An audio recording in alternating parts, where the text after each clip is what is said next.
Everyone in the room received extravagant gifts but me. My mother smirked, looking down her nose as she handed out luxury boxes. "Oh, I must have forgotten yours," she announced to the silent room. They all expected me to break down to run away, crying like I always did. Instead, I just grinned, took a slow sip of my red wine, and said, "It is completely fine. Check out what I got for myself." The entire room went dead still when they saw what I threw onto the mahogany table. My name is Gemma. I am 33 years old, and for as long as I can remember, I have been the designated failure of my family. Before I tell you how I burned their perfect facade to the ground on Christmas night, let me know where you are watching from in the comments below. Hit that like button and subscribe if you have ever had to stand up to a toxic family who completely underestimated your worth. Growing up in a wealthy suburb of Connecticut meant appearances were absolutely everything. My parents, Richard and Brenda, spent their entire lives cultivating the image of the perfect, affluent American family. We lived in a sprawling colonial mansion with manicured hedges and a massive circular driveway. What nobody outside those walls knew, and what my parents desperately tried to hide, was that the house was heavily mortgaged and constantly on the brink of foreclosure. My father, Richard, was 62 years old and ran a chain of local restaurants that was barely breaking even, but you would never know it by looking at them. They wore designer clothes, drove luxury cars, and threw parties that cost more than my college tuition. It was Christmas Eve, the crown jewel of my mother Brenda and her social calendar. The living room was decorated like a magazine cover, with a 12-foot tree covered in expensive crystal ornaments. The fireplace roared, and the champagne flowed freely among the guests. I sat on the edge of the velvet sofa, holding a glass of red wine, watching the annual display of favoritism unfold right in front of me. My younger sister Madison sat across from me. At 31 years old, she was the undisputed golden child. She had always been given the best of everything, from private tutors to a lavish wedding paid for entirely by my parents. Next to her sat her husband Terrence. Terrence is 34, an African-American real estate bro, who never missed an opportunity to talk about his supposed multi-million-dollar property deals.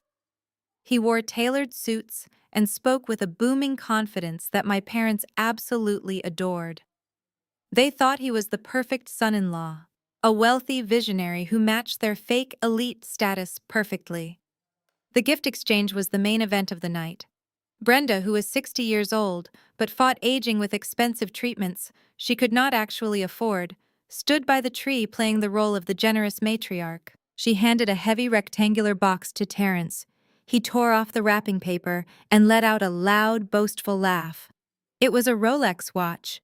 He held it up for the room to see, thanking Richard and Brenda, loudly acting as if he was completely accustomed to such lavish tributes. Next, my mother handed an oversized orange box to Madison. My sister gasped dramatically as she pulled out a genuine Hermes bag. She paraded it around the living room, modeling it on her arm, while my parents beamed with intense pride.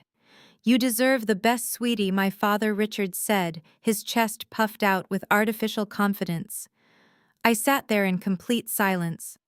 I had brought them thoughtful, expensive gifts, which were currently sitting unopened under the tree. I waited for my turn, though I already knew the script. I had lived it for my entire life.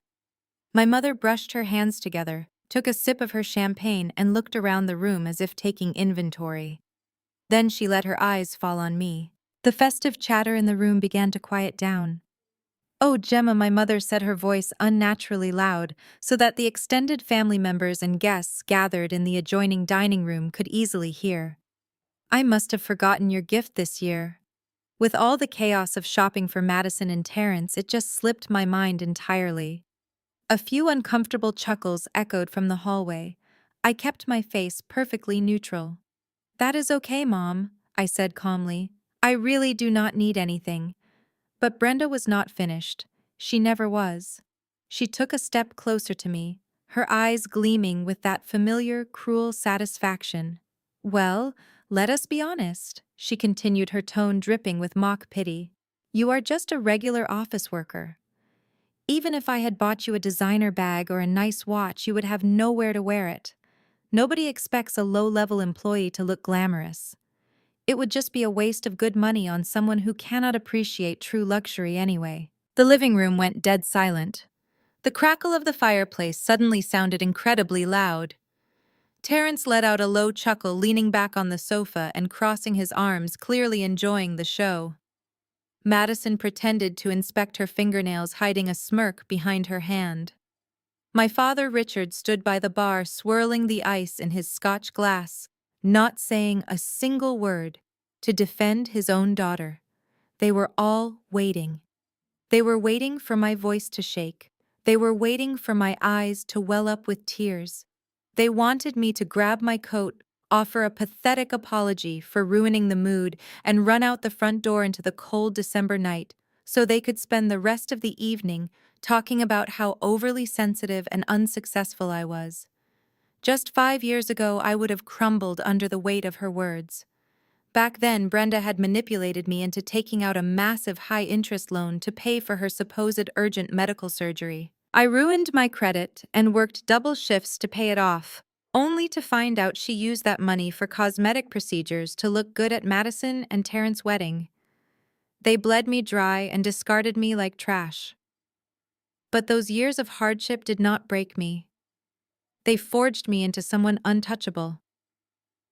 I was no longer the vulnerable girl who cried in her bedroom while they celebrated without me. I was not the desperate daughter who begged for their approval or financial help. They thought I was drowning in student debt and barely scraping by in life. They thought I was the exact same failure they had always labeled me to be. They had absolutely no idea who was actually sitting on their couch, and they were about to learn a very hard lesson about underestimating the family scapegoat. I did not cry. I did not shrink into the upholstery or look down at my hands in shame. Instead, I leaned back against the plush velvet cushions and let a slow, deliberate smile spread across my face. I lifted my wine glass, holding it up to the warm light of the chandelier, and took a long, calm sip. The silence in the room stretched out, becoming heavy and suffocating. They were waiting for the break, but the break never came. Terrence, sensing the uncomfortable shift in the atmosphere, decided to play the loyal son-in-law. He adjusted his expensive designer cuffs and let out a booming laugh that sounded entirely forced. "Come on," Brenda, Terrence said, waving his hand in my direction. "Do not be too hard on her. Not everyone has what it takes to make it in the real world. Some people are just destined to fetch coffee and push papers for the rest of their lives. We cannot all be wealthy visionaries, right, Gemma?" He flashed a brilliant white smile, looking around the room for validation from the extended family. Madison giggled and leaned into his shoulder, practically glowing with second-hand arrogance. My father Richard offered a tight nod of agreement, taking another sip of his expensive scotch. "That is right, Terrence," Richard muttered, looking at me with pure disdain. "The world needs followers too. We just wish she had applied herself more instead of settling for mediocrity." I lowered my glass and rested it on my knee. I looked directly at Terrence, then shifted my cold gaze to my mother. "You are absolutely right, Mom," I said, my voice carrying clearly through the massive living room and echoing into the dining area where the rest of the relatives sat. "I definitely do not have a designer wardrobe or a luxury watch to show off tonight. But then again, I suppose my disposable income went toward other highly pressing family matters a few years ago." Brenda frowned, her perfectly shaped eyebrows pulling together in sudden confusion. "What on earth are you talking about?" she snapped, her pleasant host facade cracking slightly. "Do not start making up crazy stories just because your feelings are hurt." I stood up slowly, smoothing the fabric of my simple dress. "I am talking about the $50,000 personal loan I took out for you exactly 5 years ago," I said, keeping my tone conversational as if we were discussing the winter weather. "You remember that, right, Mom? The life-or-death emergency cyst removal surgery you desperately needed. The one you claimed our medical insurance refused to cover. The one where you drove to my cheap studio apartment, sat on my floor, and sobbed uncontrollably, begging me to save your life because you thought you were going to die. A sudden collective gasp rippled through the dining room. My Aunt Patricia, who had been quietly eating a holiday appetizer, froze with her fork halfway to her mouth. Uncle George turned entirely around in his heavy wooden chair to stare at us, his jaw dropping. Brenda went completely rigid. The color drained from her face, leaving only the bright slash of her red lipstick. "That was a highly private medical matter," Brenda hissed, her voice dropping to a frantic, trembling whisper. "How dare you bring that up in front of company on Christmas Eve?" "Because it was not a medical matter at all. Was it, Mom?" I challenged, taking a confident step toward the center of the room. "It was a cosmetic matter. I ruined my credit score for half a decade to secure that cash. I took on a predatory subprime loan with a brutal interest rate. I worked double shifts on weekends and holidays just to make the minimum monthly payments so my accounts would not go into collections. I ate cheap ramen noodles for dinner and walked miles to work in the freezing snow to save bus fare because I genuinely thought I was keeping my mother alive. But you did not have a dangerous cyst removed. You had a premium lower facelift and an expensive neck lift." The room erupted into shocked whispers. Guests exchanged horrified glances. Madison dropped her hand from Terrence's arm, her eyes widening in disbelief. But I was not finished. I kept my voice steady and loud enough to cut through the rising murmurs. "And the rest of that $50,000, I continued, locking eyes with my sister. That went straight to funding the ridiculous custom ice sculptures, the premium open bar, and the imported floral arrangements for Madison and Terrence's luxury wedding. You stole my financial stability to buy yourself a new face and to impress your wealthy country club friends at your golden child's reception. You drained my bank account so you could pretend to be high society. Liar," Brenda shrieked at the top of her lungs. Her composure shattered into a million pieces. Her face turned a violent shade of crimson, clashing horribly with her elegant holiday dress. "You are a jealous, vindictive liar." She pointed a trembling, manicured finger at me, her entire body shaking with rage. "How dare you come into my house and ruin Christmas with your sick, psychotic delusions? You have always been insanely jealous of your sister. You have always hated that Terrence is a successful businessman who provides a beautiful life for her, while you have absolutely nothing to your name." Richard slammed his scotch glass down on the wooden bar cart, hard enough to make the crystal ring loudly. "That is enough, Gemma," he roared, stepping aggressively forward to shield his wife from the stares of the guests. "You will not stand in my living room and hurl wild, fabricated accusations at your mother. You are completely ungrateful and mentally unstable. We gave you a roof over your head for 18 years, and this is how you repay our kindness. By inventing vicious lies to humiliate us in front of our respected guests. You are a total disgrace to this family. You should be deeply ashamed of yourself." The extended family was completely silent now, watching the absolute implosion of the perfect family image my parents had spent decades carefully building. Nobody touched their food, nobody took a sip of their drinks. Brenda, realizing that her anger was making her look worse, suddenly shifted tactics. She began to force fake tears, pressing a hand against her chest and playing the ultimate wounded victim. "I did everything for her," Brenda wailed to the room at large, squeezing her eyes shut to produce tears. "I sacrificed my whole life for this ungrateful girl, and she comes here tonight to destroy us out of pure spite. She is crazy. She needs serious psychiatric help." Terrence stepped forward, puffing out his chest, trying to intimidate me. "Listen to me, you pathetic failure," Terrence barked, pointing at the door. "You need to leave right now before I throw you out myself. You are ruining my wife's holiday." I did not flinch. I did not step back. I looked at Terrence and let out a cold, sharp laugh that echoed through the tense room. "I am not going anywhere," I replied. "Not until I finish giving out my Christmas presents." I completely ignored my mother's theatrical crying and Terrence's threatening posture, Their anger was like meaningless background noise to me now. I maintained absolute eye contact with my father as I slowly unclasped my designer handbag.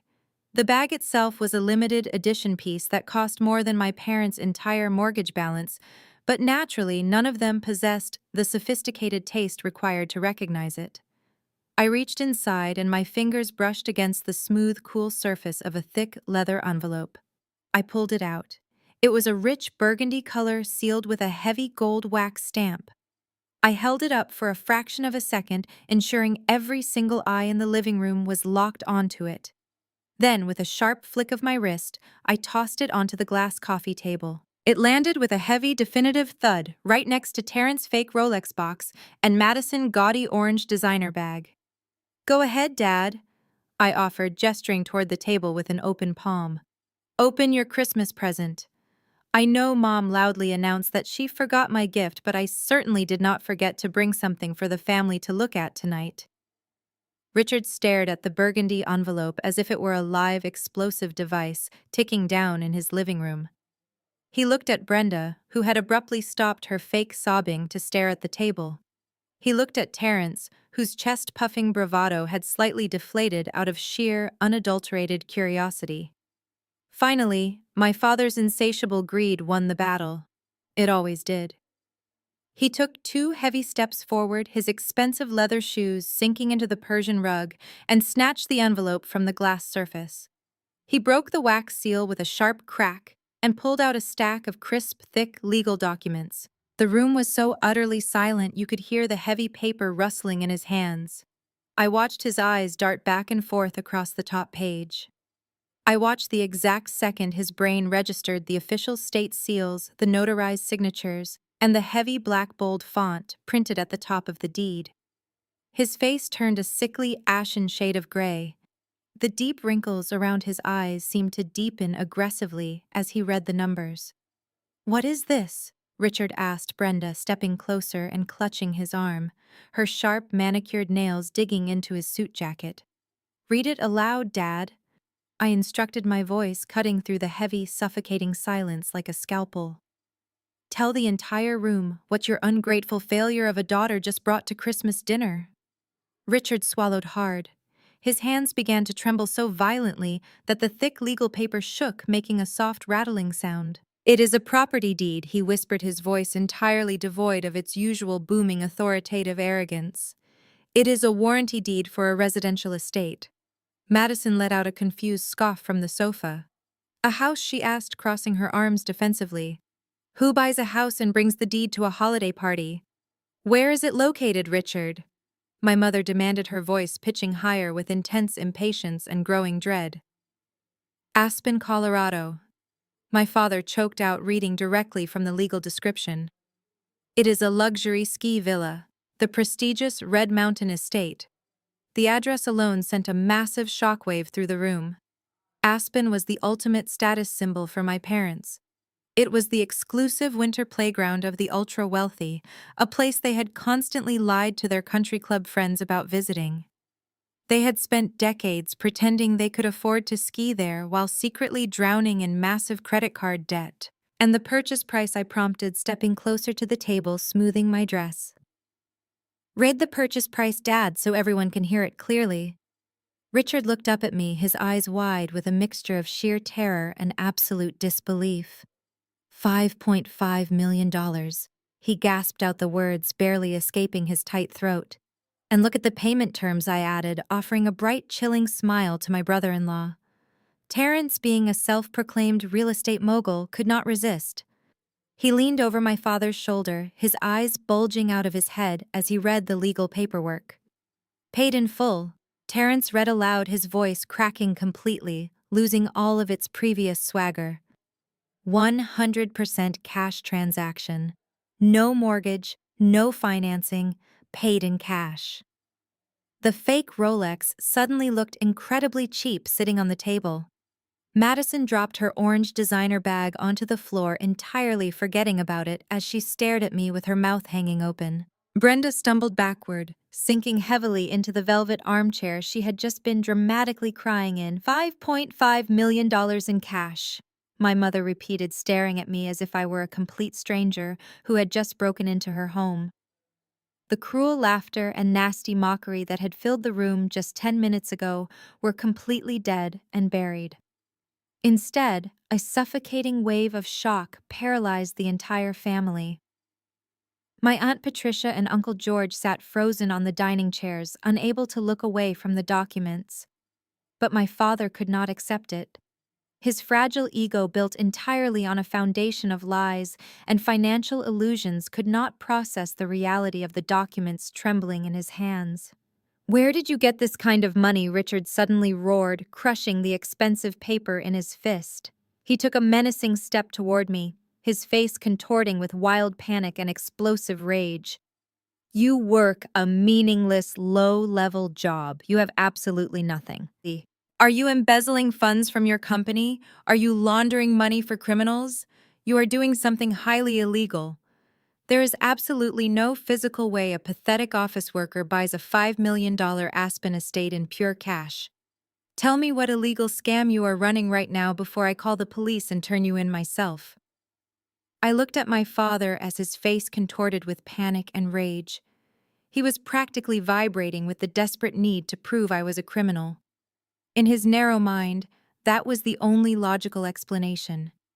There was simply no reality where the daughter he deemed a worthless failure could legally obtain $5 million in pure cash. I took a deep, slow breath and let the complete silence of the room stretch out for another few agonizing seconds. "I am not laundering money, Dad," I said, my voice echoing clearly against the high ceilings of the living room.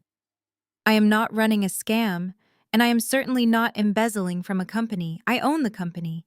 Or rather, I did own it until last month." I stood a little taller, locking eyes with every single person in that room, making sure they heard every single word. "I am the sole founder and chief executive officer of a financial technology firm. I built it from the ground up while you were all busy ignoring my existence. 4 weeks ago, a major tech conglomerate out of Silicon Valley acquired my entire platform."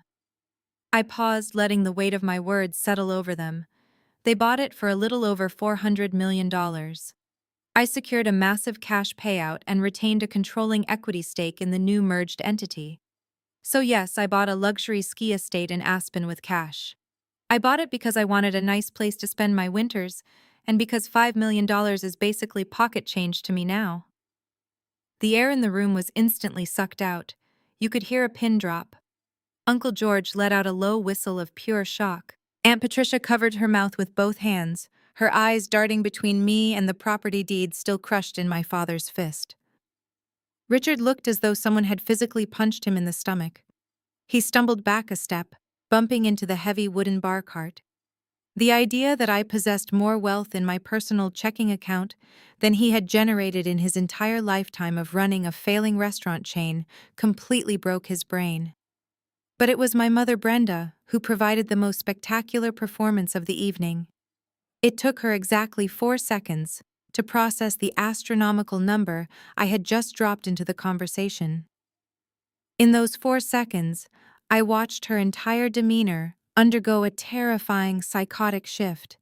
The bitter, scowling woman who had just screamed that I was a psychotic liar completely vanished. In her place, a beaming, overly affectionate, and deeply manipulative mother suddenly appeared. Brenda let out a loud, dramatic gasp of joy. She clasped her hands together over her chest and took several hurried steps toward me, a sickeningly sweet smile plastered across her face. "Oh, my beautiful, brilliant girl," Brenda cried out, her voice dripping with artificial warmth and desperate greed. "I knew it. I always knew you had this incredible potential inside you." She reached out, trying to pull me into a tight embrace, but I immediately took a sharp step backward, holding up a single hand to stop her. Brenda did not even flinch at my rejection. She simply smoothed her designer dress and continued her masterclass in gaslighting. "This is exactly why I pushed you so hard all these years, Gemma," she proclaimed, looking around the dining room to make sure the extended family was listening to her revisionist history. "I had to be tough on you. I had to play the bad guy to motivate you." If I had not given you that tough love, you never would have worked hard enough to build a company worth hundreds of millions of dollars. You owe your incredible work ethic entirely to me and your father. We made you a billionaire tonight." She actually reached up and wiped a fake tear of pride from the corner of her eye. I stared at her, feeling a profound sense of disgust wash over me. The sheer audacity required to claim credit for the success of a daughter she had financially drained and emotionally abused was genuinely staggering. But Brenda was just getting started. The absolute worst of her toxic entitlement was about to rear its ugly head. She looked down at the heavy burgundy envelope resting on the glass coffee table. Her eyes gleamed with a hungry, predatory light. "You know, Gemma," she started, her voice taking on a sweet, coaxing tone, like she was speaking to a naive child. "Now that you have achieved this massive level of success, you have to remember that family is everything. We are blood. We stick together, and we share our blessings. It is the Christian thing to do on Christmas Eve." She walked over to the table and tapped her manicured fingernail against the property deed. "Your sister Madison and her husband Terrence have been working so incredibly hard lately." Brenda continued, gesturing toward the golden child, who was suddenly sitting up very straight on the velvet sofa. "Terrence has been under so much terrible stress with his real estate empire. They have been utterly exhausted. They truly deserve a high-class vacation to unwind and celebrate their love." Brenda looked back at me with a wide, expectant smile, as if what she was about to say was the most logical idea in the world. "Since you clearly have more money than you could ever spend, and since you did not get them a wedding gift 5 years ago because of your financial struggles, I think it is only fair that you give them this Aspen villa. It would be the perfect late Christmas and wedding present. You can just sign the deed over to Madison and Terrence tonight. You can easily buy yourself another one tomorrow. It is the least you can do to thank us for raising you and pushing you toward greatness." The sheer insanity of her demand echoed in the silent room. Madison suddenly chimed in, her previous mockery completely forgotten. "Oh, Gemma, that would be so incredibly generous of you," Madison cooed, batting her eyelashes and acting like we were the best of friends. "Terrence and I have always wanted a ski chalet in Colorado. We would definitely let you come visit us for a weekend during the off-season." Terrence, sensing an opportunity to tap into my newly revealed fortune, quickly abandoned his hostile posture. He stood up, brushing off his suit jacket, and walked toward me with an overly familiar grin. "Hey, we got off on the wrong foot tonight," Gemma Terrence said, his voice slick and incredibly fake. "You know how family gatherings get? But seriously, as two highly successful entrepreneurs, we should grab lunch next week. I have some massive commercial developments in the pipeline. With your capital and my industry expertise, we could double your net worth in a year. We are family now. We should keep the wealth circulating in-house." I stood in the center of the living room, surrounded by the suffocating greed of my parents, my sister, and her husband. They had spent the entire evening treating me like dirt on their expensive shoes. But the second they smelled money, they immediately tried to manipulate me, steal my assets, and demand multi-million-dollar gifts as if they were entirely entitled to the fortune I bled to build. I looked at Brenda, expectant smile, at Madison, greedy eyes, and at Terrence, arrogant face. A cold, calculating calm washed over my entire body. They thought they could just flip a switch and take what was mine. They had absolutely no idea that I had spent the last 6 months digging into every single one of their filthy financial secrets, and I was about to tear their entire world to shreds. I looked at my mother Brenda and my brother-in-law Terrence. Their eager, greedy faces were practically twitching with anticipation. I let a slow, mocking smirk form on my lips. I looked right into Terrence's eyes and let out a single sharp laugh. "Absolutely not." The words dropped into the room like heavy blocks of ice. "I am not giving my $5 million ski estate to people who just spent the last 2 hours treating me like garbage. You are not getting a single dime of my money, and you are certainly not getting a free luxury vacation home. You can keep your fake Rolex, Terrence, and Madison can keep her ugly orange bag. My assets belong to me." Terrence's face contorted. The slick, friendly mask he had put on just moments ago instantly evaporated. his fragile masculine ego, bruised by a woman shutting him down in front of the entire family, could not handle the rejection. He slammed his heavy fist down on the glass coffee table so hard that the crystal glasses rattled dangerously against the wood. "You listen to me, you arrogant little fluke!" Terence bellowed, his voice booming with artificial authority. He took 2 aggressive steps toward me, pointing his index finger directly at my face. "You think because you got lucky with some random tech app that you are suddenly a business genius. You think you can stand here and disrespect real entrepreneurs. You got bought out by some Silicon Valley nerds who hand out cash like candy. That is not real business. That is a lottery ticket." He paced back and forth in front of the fireplace, puffing his chest out. "I build tangible assets. I construct real estate empires from the dirt up. I manage massive construction sites, deal with strict city zoning laws, and handle multi-million-dollar commercial properties. I know what it means to grind and hustle while you sit behind a computer screen typing code all day. You are a one-hit wonder, Gemma. You have zero idea how the actual economy works. I have an entire portfolio of high-yield properties that generate passive income while I sleep. You should be begging me for investment advice instead of acting like a spoiled brat who just won the jackpot." I did not flinch. I did not raise my voice or argue with his pathetic display of dominance. While Terence stood there panting and sweating from his own self-righteous speech, I simply unzipped the side compartment of my handbag. I reached inside and pulled out my sleek silver tablet. I tapped the screen, typing in my passcode with fluid, measured movements. The ambient light from the screen illuminated my face as I opened a highly secured encrypted file folder. I had anticipated this exact reaction. I knew Terence was a fraud the moment he married into my family. He was nothing but a cheap hustler wearing expensive suits, trying to fake it until he made it. I scrolled down the screen, bypassing the initial summary reports and getting straight to the raw, undeniable data. "Let us talk about that highly successful real estate empire of yours, Terence," I said, my voice dangerously quiet, but echoing perfectly in the tense room. "Let us examine those tangible assets and multi-million-dollar commercial properties you just bragged about." I looked up from the screen, meeting his furious gaze. "I have spent the last 6 weeks conducting a deep forensic audit of your entire corporate structure. I hired the best private investigators and financial analysts in California to look into your holding companies." Terence crossed his arms, trying to maintain his tough exterior, but I saw a faint flicker of panic flash across his eyes. "What are you talking about?" he scoffed, stepping back slightly. "You do not know anything about my business." "Oh, but I do," I replied, tapping the screen. "I know absolutely everything. Let us start with your flagship project, the luxury condominium complex in downtown Boston. You have been telling my parents for a year that it is fully funded and ready for construction, but according to the actual financial filings, your primary lender pulled their capital backing 4 months ago. You have a negative cash flow of $80,000 a month on that single property, just holding the empty dirt lot and paying municipal fines." Terrence's jaw tightened.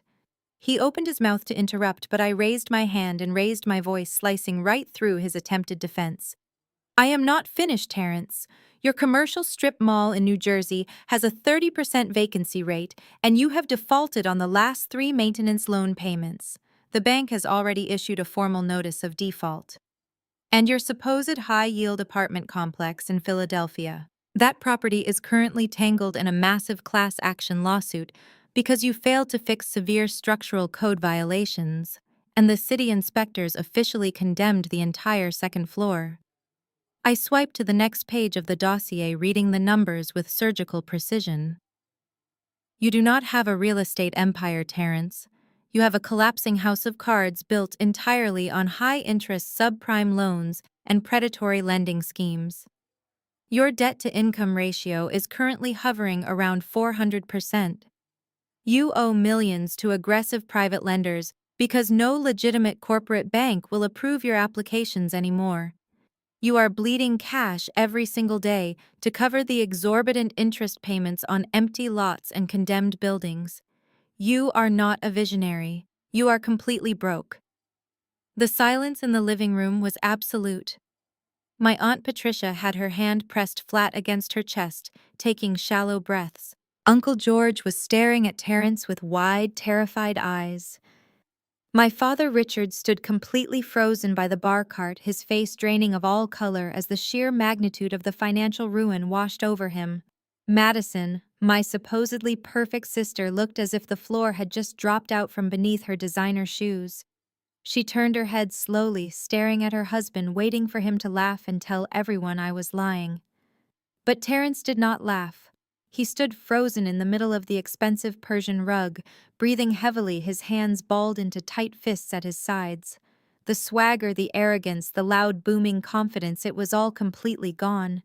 He looked exactly like what he was, a desperate, cornered fraud whose lies had just been violently ripped open and exposed to the harsh light of reality.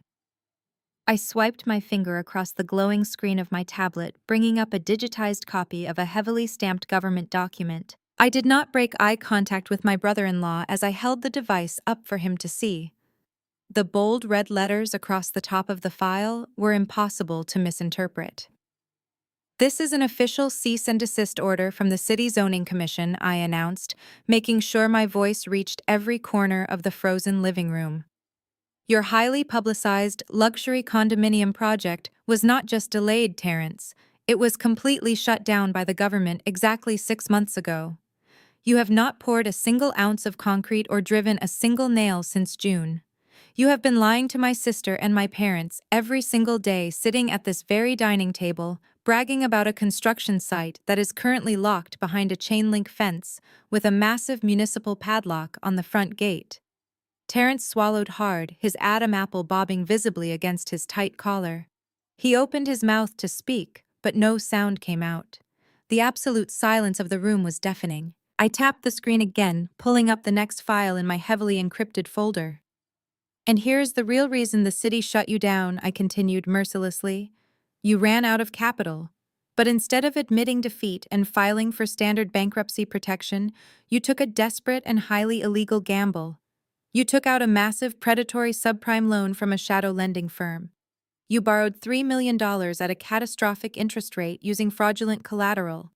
And now that firm is filing a massive lawsuit to seize every single asset attached to your name.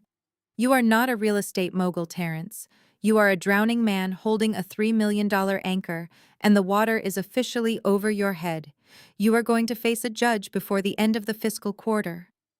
Madison let out a sharp, breathless gasp.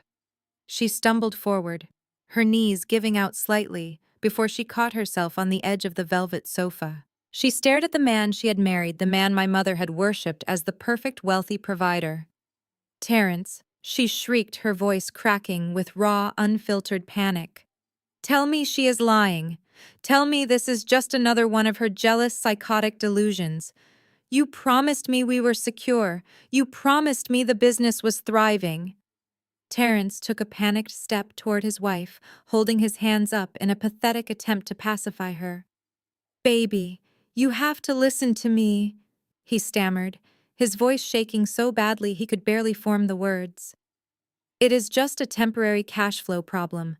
The commercial market is tough right now. The interest rates spiked unexpectedly, and the city inspectors are just trying to squeeze me for bribes. I am just restructuring the debt. We are totally fine. I swear to you, we are entirely fine."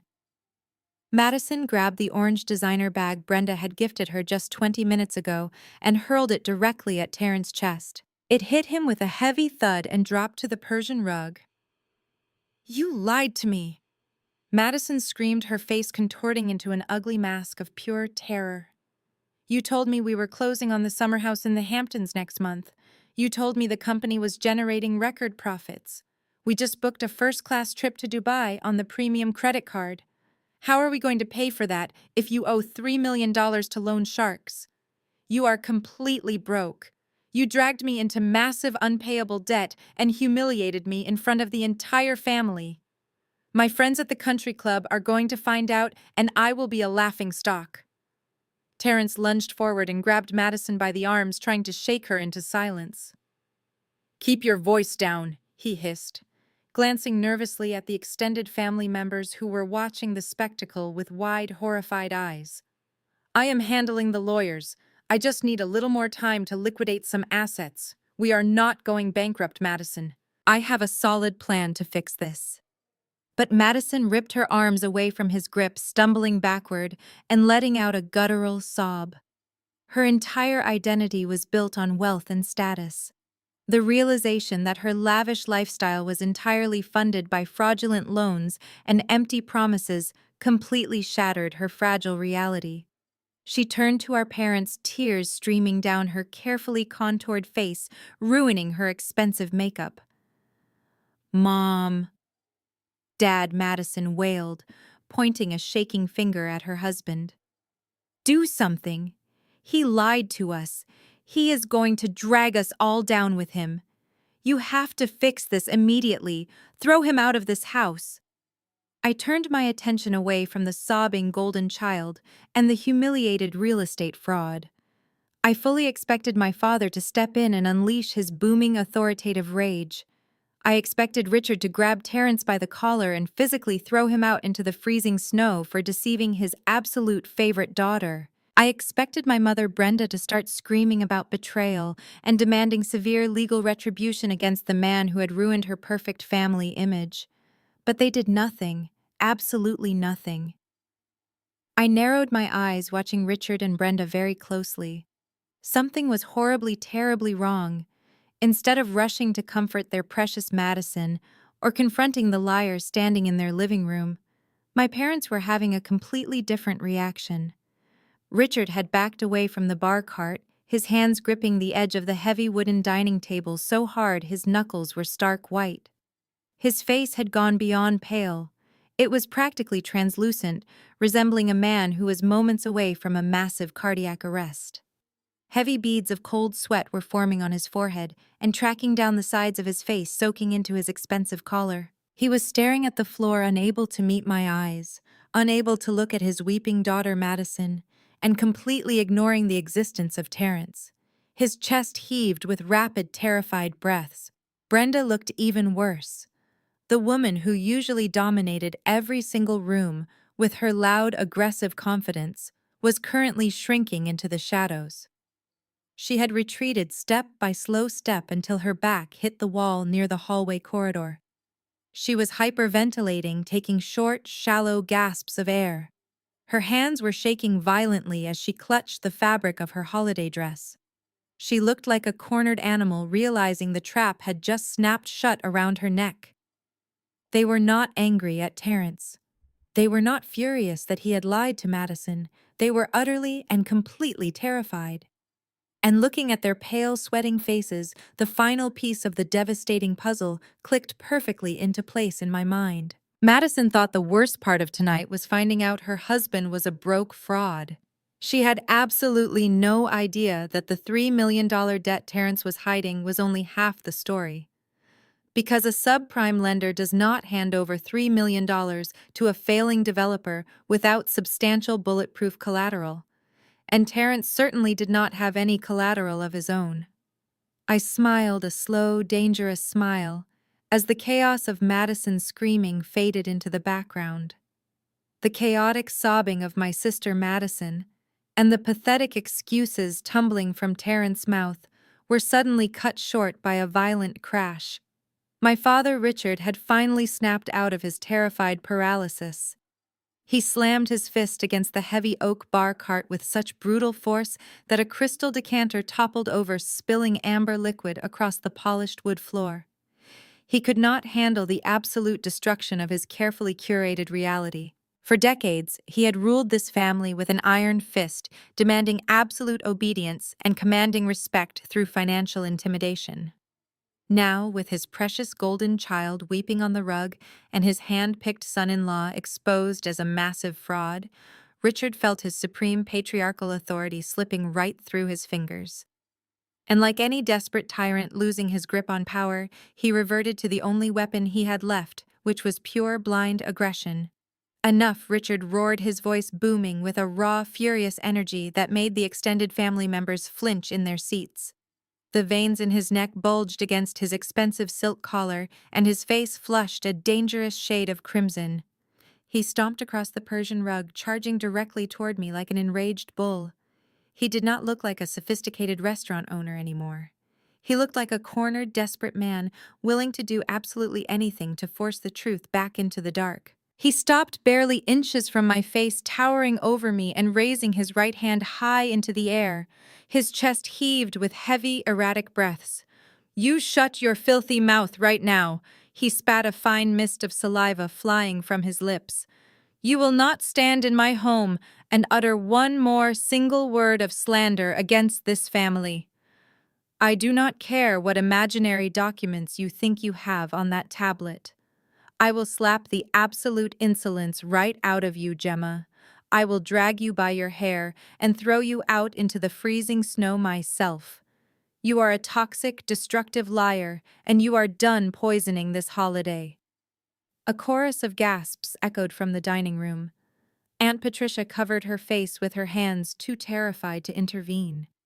Uncle George stood up quickly, but hesitated, unsure if he should physically step between a father and his daughter. Brenda remained plastered against the hallway wall, watching with wide, frantic eyes, hoping her husband's violent outburst would somehow miraculously silence me and bury the horrific secret they were both hiding. But I did not cower. I did not raise my arms to block his hand. I did not take a single step backward. 10 years ago, a threat like that would have sent me running for the front door, tears streaming down my face, apologizing profusely for stepping out of line. Tonight, I simply tilted my head up and looked him dead in the eyes. I let a slow, razor-sharp smile spread across my face. It was a smile completely devoid of warmth or fear. It was the smile of a predator who had just successfully lured its prey exactly where it wanted them to be. "If you even think about laying a single finger on me, Dad," I said, my voice dangerously quiet, but laced with an icy, lethal edge, "I will personally ensure you spend the rest of your miserable life rotting in a federal prison cell. And trust me, physical assault will be the absolute least of the criminal charges brought against you tonight." Richard hesitated, his raised hand trembling slightly in the air. The absolute icy conviction in my voice made him freeze. He searched my eyes, looking for a trace of bluff or hesitation, but he found absolutely nothing except concrete certainty. His hand slowly dropped back to his side, though his fists remained tightly clenched. He was trying to figure out how much I actually knew. He was trying to calculate if my threat was empty, or if I had truly unearthed the devastating secret he and Brenda were desperate to conceal. "You are bluffing," Richard sneered, though his voice lacked its previous booming confidence. "You are just trying to cause a scene because you have always been a bitter, jealous disappointment. Now get out of my house before I call the police and have you arrested for trespassing."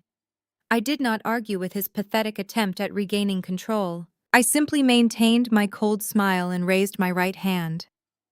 Without breaking eye contact with my father, I snapped my fingers.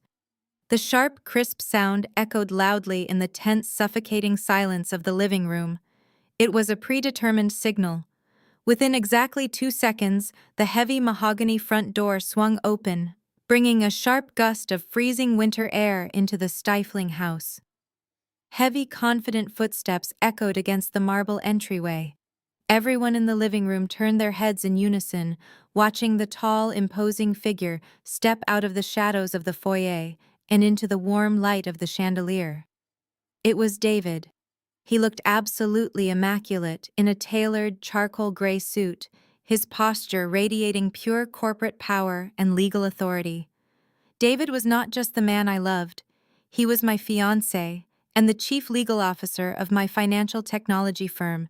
He was a brilliant, ruthless attorney who had spent the last decade dismantling fraudulent corporations and tearing apart predatory financial schemes in federal courtrooms.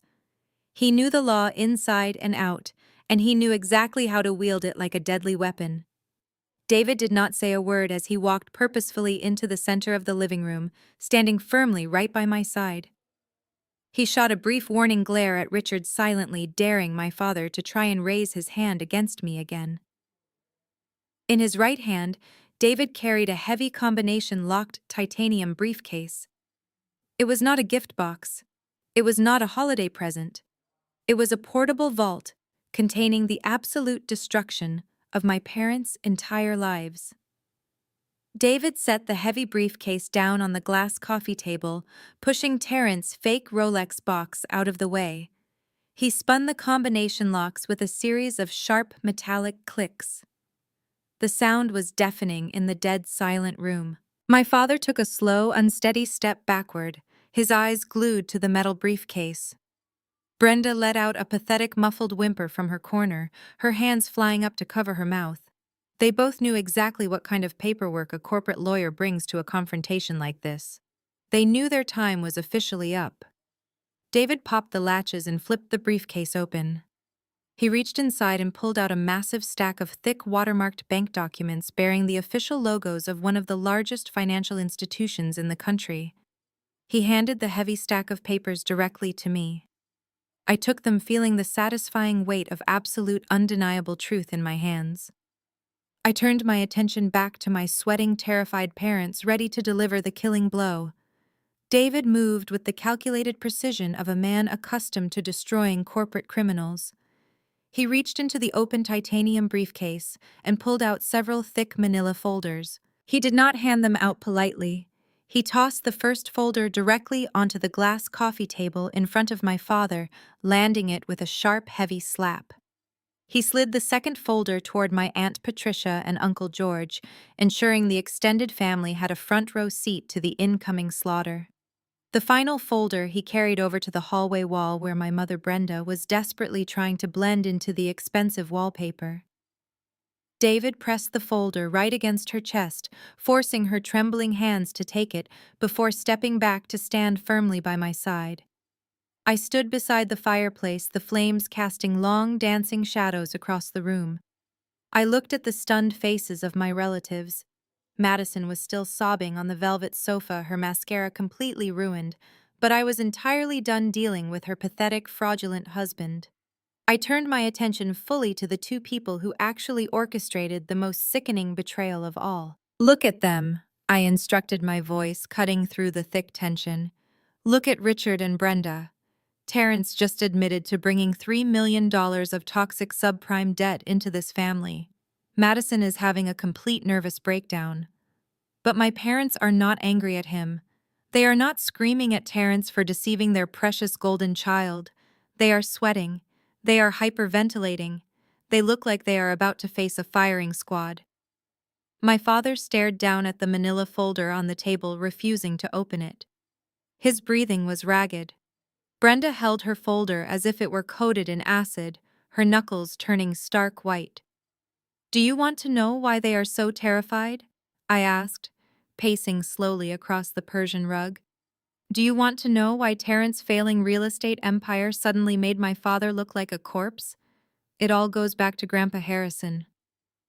A collective murmur swept through the dining room. Uncle George slowly opened his folder, his eyes scanning the top document. Aunt Patricia leaned over his shoulder, reading the bold financial figures.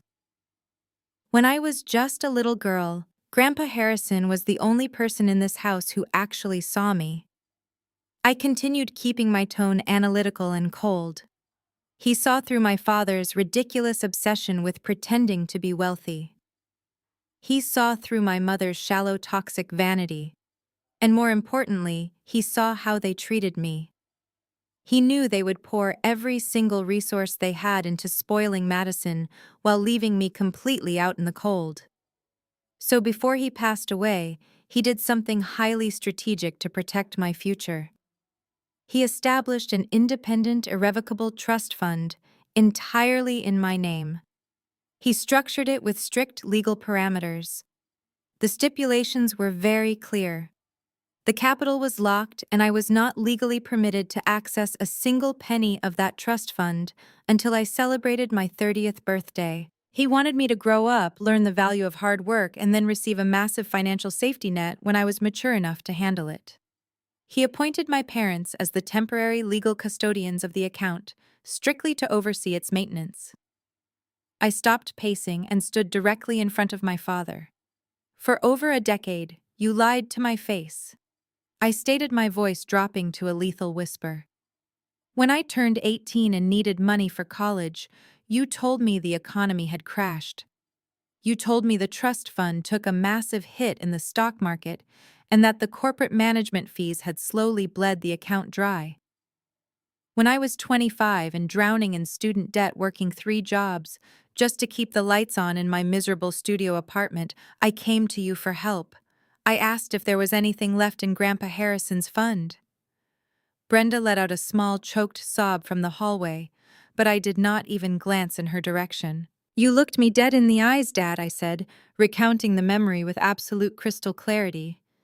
You told me there was nothing left. You called me a financial burden. You said the account was completely empty, and that I needed to stop looking for handouts and take out my own loans.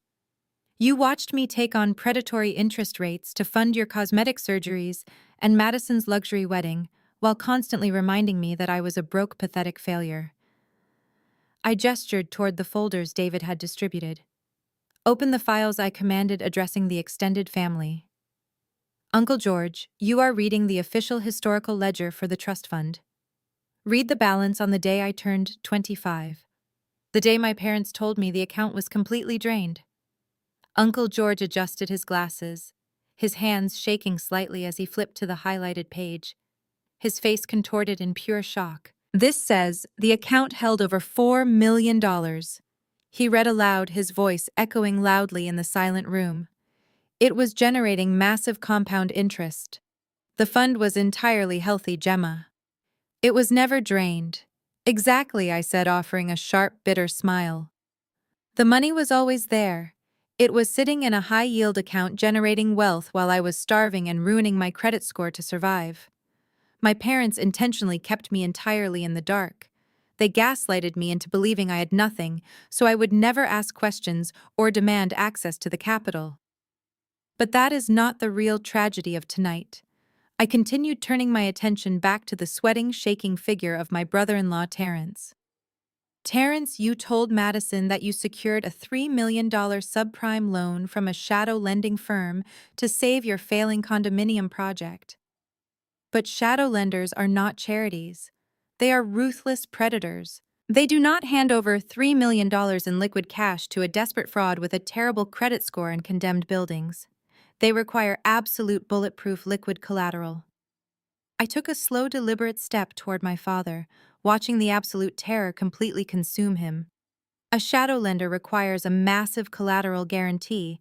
I explained, my voice ringing with lethal authority. They need a pristine, multi-million-dollar bank account to secure a loan of that magnitude. An account exactly like a massive, untouched trust fund. Madison gasped, her hands flying to her mouth as the horrifying realization finally hit her. Uncle George dropped the folder onto the table, staring at his brother-in-law and my parents with absolute disgust. The entire living room braced for the incoming shockwave as the sickening truth hung heavily in the air, tying Terrence's massive, fraudulent debt directly to the fortune my grandfather had left specifically for me. I turned my gaze from the horrified faces of my extended family back to my father. His breathing was so shallow I thought he might actually pass out right there on his expensive Persian rug. He knew the exact document David had placed at the very bottom of those manila folders. Go ahead and flip to the last page, Uncle George, I instructed, my voice sharp and unwavering. Read the guarantor signature on the $3 million subprime loan that Terrence secured 6 months ago. Uncle George's hands trembled violently as he turned the heavy pages. He adjusted his glasses, squinting at the dense legal text. The room was so quiet you could hear the frantic pounding of my mother's heartbeat from across the hallway. It says, Gemma Harrison. Uncle George read, his voice dropping to a horrified whisper. It lists your name as the primary financial guarantor. It pledges the entire balance of your trust fund as liquid collateral against the default of the commercial real estate loan. Madison let out a sharp gasp. She whipped her head around to stare at her husband and then at our parents. What did you do? Madison shrieked, her voice cracking with pure panic. You used her money. You used the trust fund to back the condo project. I did not use my money, Madison. I corrected her, stepping directly into the center of the room. I was 29 years old when this loan was executed. According to the ironclad legal stipulations established by our grandfather, I had absolutely no legal authority to access, authorize, or pledge a single dime of that trust fund until my 30th birthday. I could not have signed that document even if I wanted to. I walked slowly toward the bar cart where my father stood frozen in sheer terror.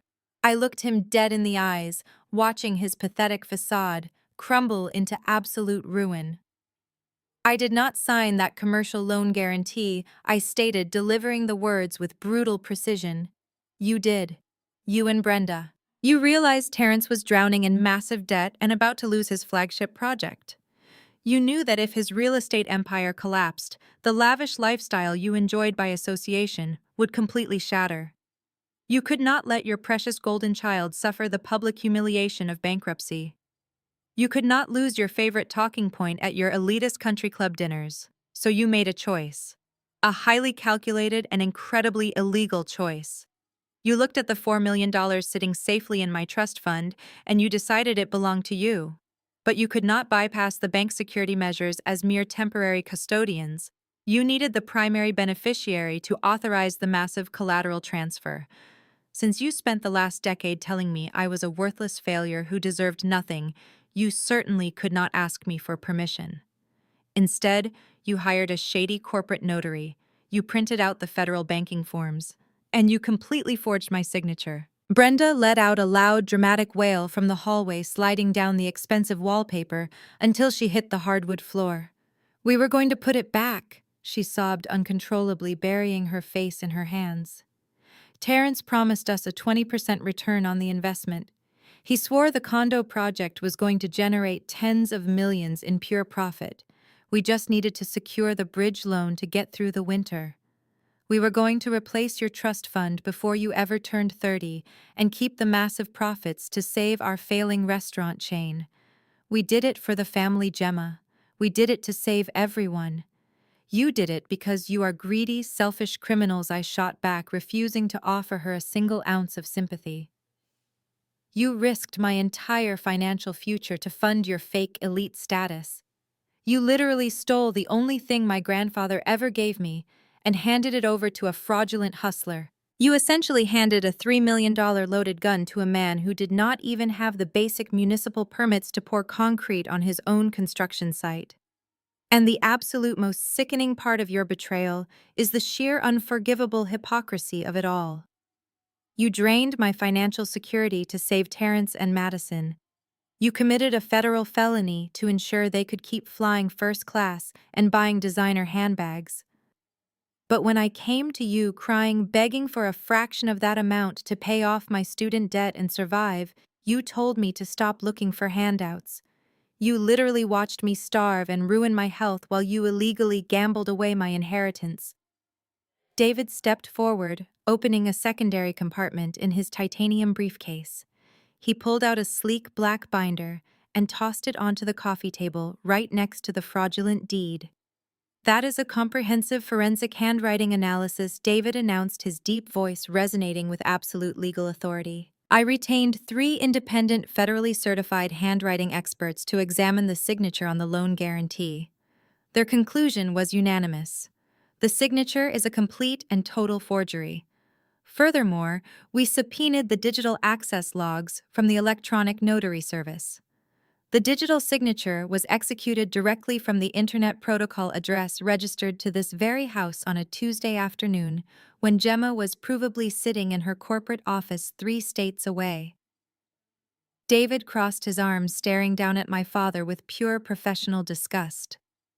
We possess the exact bank transfer records, the fraudulent notarization logs, and the internal email communications between Terrence and Richard discussing the illegal collateral pledge. You did not just make a poor financial decision, Richard. You committed massive federal wire fraud and aggravated identity theft. Aunt Patricia stood up from her chair, pushing the manila folder away, as if it were infected with a deadly virus. She looked at her brother Richard with an expression of pure, unadulterated revulsion. "You stole from your own daughter?" Patricia whispered, her voice shaking with intense anger. "You forged her signature to give her inheritance to a con artist. You are a monster, Richard. Both of you are absolute monsters." Uncle George shook his head, refusing to even look at Brenda sobbing on the floor. "I cannot believe I am related to you," he muttered, stepping away from the table. The reality of their monstrous crime hung heavily over the living room. They had not just favored one child over the other. They had actively and maliciously stripped me of my legal assets. They had violated federal law and shattered every conceivable boundary of parental trust, all to supply their golden child and her fraudulent husband with unearned wealth. They had sacrificed my livelihood on the altar of their own bottomless greed. And now the bill for their devastating betrayal had finally come due. The illusion of family loyalty shattered instantly. The moment the sheer gravity of federal wire fraud settled into their brains, the united front they had maintained against me completely disintegrated. There was no more teaming up to call me a failure. There was no more standing shoulder to shoulder to protect their perfect elite image. It became a brutal bloodbath of self-preservation, and they turned on each other like a pack of starving wolves. Terrence was the first to snap. He stared at the forensic handwriting analysis on the coffee table and then slowly turned his fierce gaze toward my father. The veins in his neck were pulsing visibly against his dark skin. "You forged her signature," Terrence bellowed, his voice cracking with a mixture of raw panic and explosive fury. He took a menacing step toward Richard, shoving a heavy leather armchair out of his way. "You told me the trust fund was under your direct legal control. You looked me in the eye and swore you had the authorization to pledge those assets to the shadow lenders to secure my commercial bridge loan." Richard backed away, holding his hands up defensively. "Lower your voice, Terrence," Richard hissed, casting nervous glances toward the extended family members who were watching the implosion with wide, terrified eyes. "We did what we had to do to save your failing condominium project. You came to us begging for a bailout. You said you were going to lose everything if we did not provide immediate liquid collateral. I did not ask you to commit a federal felony," Terrence screamed, throwing his arms in the air in sheer disbelief. "I asked for a private loan from my wealthy in-laws. I thought you were actually rich. I thought you had the legitimate capital to back my construction firm. Instead, you secretly dragged me into a massive criminal conspiracy. Do you have any idea what the federal government does to real estate developers who use stolen trust funds as collateral?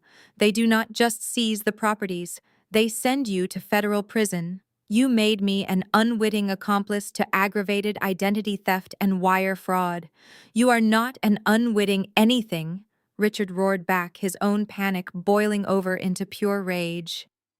"You knew exactly how desperate the financial situation was. You took the $3 million, and you spent half of it trying to cover up your massive code violations in Philadelphia. Do not stand there and play the innocent victim right now. You gladly took the dirty money to fund your fake empire because you are nothing but a broke hustler."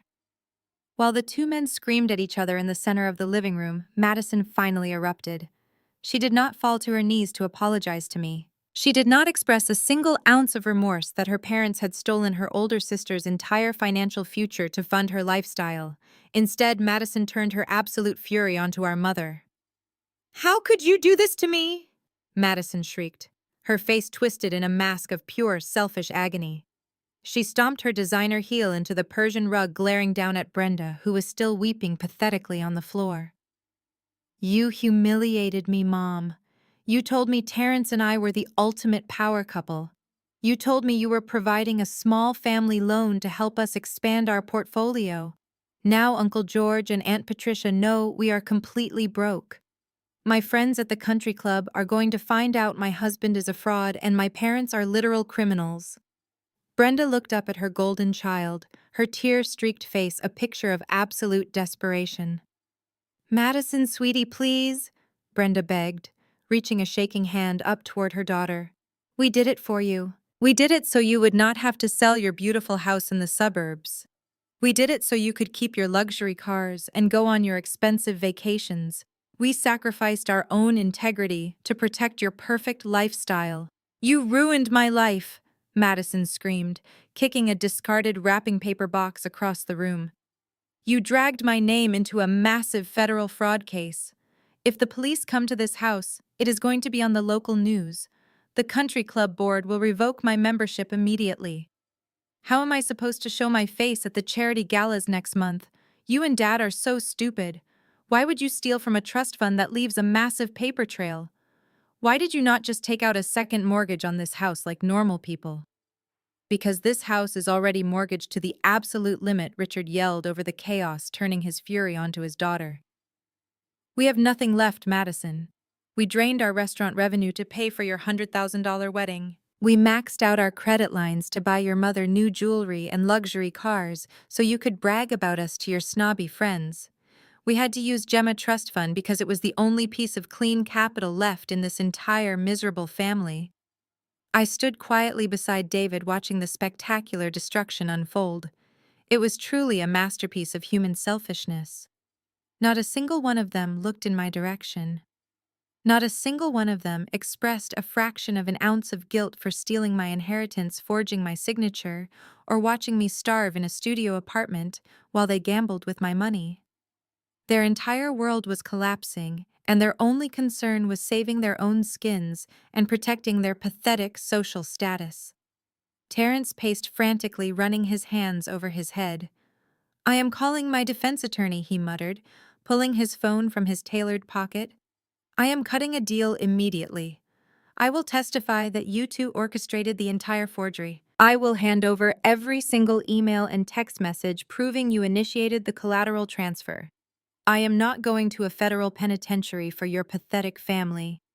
You will do no such thing." Richard snarled, lunging forward and grabbing Terrence by the lapels of his expensive suit. "We are in this together. If you try to throw us under the bus, I will personally hand the prosecutors the ledgers showing how you embezzled the loan money to pay off your personal debts instead of funding the construction site." Terrence violently shoved my father backward. "Do not touch me. You broke, pathetic old man." Terrence spat, smoothing his ruined jacket. "You are nothing but a bankrupt restaurant manager playing pretend. I am filing for divorce from your spoiled daughter tomorrow morning. I am taking whatever assets are left in my name, and I am completely severing ties with this insane family to save myself." Madison let out a blood-curdling scream at the mention of divorce. She lunged at Terrence, pounding her fists against his chest. "You cannot leave me," she sobbed hysterically, completely abandoning her previous anger for sheer desperation. "You promised me a luxury lifestyle. You promised me the Hamptons.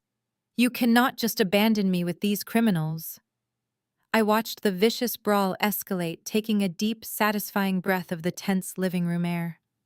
Aunt Patricia and Uncle George had quietly backed away toward the front door, wanting absolutely nothing to do with the radioactive blast zone this family had become. My parents and my sister were tearing each other limb from limb, fighting like rats trapped in a sinking ship. The unbreakable family loyalty they had weaponized against me for 33 years was nothing but a cheap, fragile illusion. They were finally experiencing the exact same betrayal and absolute abandonment they had forced me to endure my entire life. And the absolute best part was that I had not even delivered the final crushing blow yet. The chaotic shouting match between Richard and Terrence was reaching a fever pitch, with threats of aggressive defense lawyers and immediate divorce flying across the room. But Brenda suddenly realized that arguing with the men would not save her from the incoming legal slaughter. She turned her tear-stained face toward me. The transition was incredibly disturbing to witness. One second she was a defeated criminal sobbing on the hardwood floor, and the next second she was slipping back into her most practiced and insidious role, the martyred, loving mother. She scrambled to her feet, smoothing down the wrinkled fabric of her expensive holiday dress. She completely ignored her golden child Madison, who was still weeping hysterically into the sofa cushions.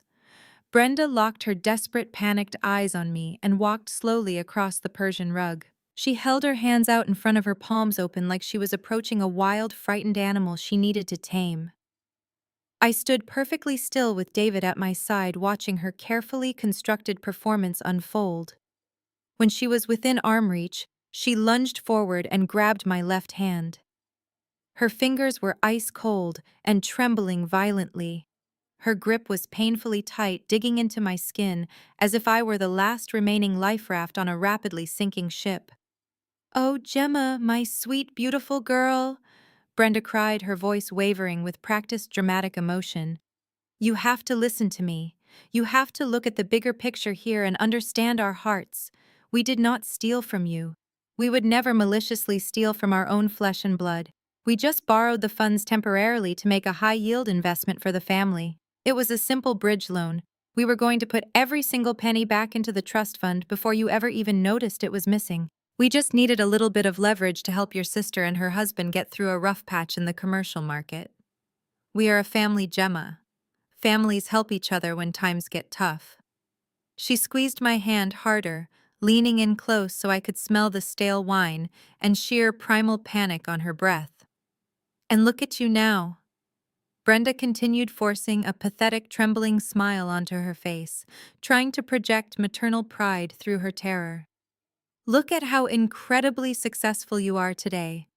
You just told us you sold your tech company for hundreds of millions of dollars. You are a literal billionaire. You have more money than all of us combined. That $3 million from the trust fund is absolutely nothing to you now. It is just a drop in the bucket. It is meaningless pocket change. Are you really going to destroy our entire family over a few pennies? Are you genuinely going to call the federal authorities and send your own flesh and blood, your own mother and father, to a federal penitentiary over a tiny financial misunderstanding? You cannot be that cold-hearted. You have always been such a good, forgiving girl." I stared at her face. I looked at the smeared, expensive makeup, the fake tears pooling in her eyes, and the absolute shameless audacity radiating from her pores. She was actually trying to weaponize my own hard-earned success to absolve herself of a federal felony. I felt a surge of pure, unadulterated disgust rise in my chest. I did not yell. I did not scream. I simply raised my right hand and violently slapped her grip away from me. I shoved her hands back toward her chest with such forceful disgust that Brenda physically stumbled backward, losing her balance and nearly tripping over the edge of the glass coffee table. "Do not ever touch me again," I stated, my voice radiating an icy, lethal calm that instantly froze the air around us. "And do not ever dare to use the word family in my presence to manipulate me. You do not get to invoke family loyalty to excuse wire fraud and aggravated identity theft. You do not get to minimize a $3 million felony by calling it a temporary investment or a tiny misunderstanding." I took a slow, deliberate step toward her, backing her up against the edge of the velvet sofa. "You did not borrow anything, Brenda. Borrowing implies consent. Borrowing implies you actually asked the legal owner for permission. You forged my signature on federal banking documents because you knew I would never hand over my grandfather's money to fund your pathetic, desperate need to look wealthy at the country club. And do not you dare try to use my current net worth to justify your sickening crimes. The fact that I am wealthy now does not magically erase the reality of what you did. Because when you forged that signature, I was not a billionaire. When you stole that money, I was 29 years old, drowning in debt, working 16-hour days, and eating expired food just to survive. I came to you crying, begging for a tiny fraction of that money to pay my rent and keep my electricity from being shut off. You looked at your starving, desperate daughter, and you called me a pathetic failure. You told me to stop looking for handouts while you were secretly gambling away my entire financial future on a fraudulent condo project. You watched me suffer. I continued, my voice dropping lower, vibrating with 10 years of suppressed rage. You watched me wear shoes with holes in the soles. You watched me sell my only reliable car to cover my basic living expenses. You sat in your warm, expensive house, drinking premium wine and buying counterfeit designer goods for your fraudulent son-in-law, while you actively drained the only safety net my grandfather ever provided for me. You did not care if I ended up homeless on the streets. You did not care if the crushing stress completely destroyed my health. Your only concern was making sure Madison never had to fly economy and making sure your elite friends never found out you were drowning in massive debt. So do not stand there and ask me if I am cold-hearted enough to send my own parents to prison for a few pennies. Do not try to manipulate me with fake tears and empty apologies. You are not crying because you feel guilty for betraying me. You are only crying because you finally got caught. You are crying because David brought a titanium briefcase full of forensic evidence into your living room, and you suddenly realize you cannot gaslight your way out of a federal indictment. You are staring down the barrel of a 20-year prison sentence, and you are terrified because you know you absolutely deserve it. I folded my arms across my chest, presenting an impenetrable wall of absolute resolve. Your desperate little performance is completely over, Brenda. The victim card does not work on me anymore. You are looking at a woman who survived your cruelty and built an empire from the ashes, and I am entirely immune to your toxic lies. Brenda finally went entirely silent. Her tear-stained face crumpled in absolute defeat as she slid down the expensive wallpaper and sat heavily on the hardwood floor, unable to formulate another manipulative excuse. The suffocating weight of my words had completely crushed her pathetic attempts at playing the victim. I did not offer her a hand. I did not offer her a single ounce of comfort. I simply turned away from her and looked toward my fiancé. David understood exactly what I needed. He stepped forward, his polished leather shoes clicking sharply against the floorboards. He unbuttoned his tailored charcoal suit jacket with a slow, deliberate motion, projecting an aura of absolute legal authority. He did not look at Brenda or Richard like they were his future in-laws. He looked at them with the cold, calculating precision of a federal prosecutor examining cornered criminals. You both seem to be operating under a very dangerous and incredibly foolish legal misconception. David began, his deep voice carrying effortlessly through the tense living room. You are speaking as if this is some trivial domestic dispute. You keep using phrases like family investment and temporary bridge loan as if you simply borrowed $20 from your daughter's purse without asking. You are trying to frame a massive financial crime as a private family matter that can be resolved with a forced apology and a fake smile over Christmas dinner. David walked over to the glass coffee table and tapped his finger against the stack of banking documents and the forensic handwriting analysis. Let me clarify your current reality, David stated, keeping his tone entirely clinical. When you forged Gemma's signature on those commercial banking forms, you crossed a catastrophic line. You transmitted fraudulent financial guarantees across state lines to a shadow lending firm to secure $3 million for Terrence's failing real estate project. That specific action triggers Title 18 of the United States Code Section 1343. It is legally defined as federal wire fraud. Aunt Patricia gasped quietly, clutching her husband's arm. Uncle George looked physically sick. Terrence, who had been frantically texting his own defense attorney in the corner, froze and stared at David with wide, terrified eyes. But you did not stop there. David continued, his gaze locking onto my father. By unlawfully utilizing Gemma personal identifying information, her social security number, her date of birth, and her private trust fund account numbers, to execute that fraudulent wire transmission, you also committed aggravated identity theft under federal law.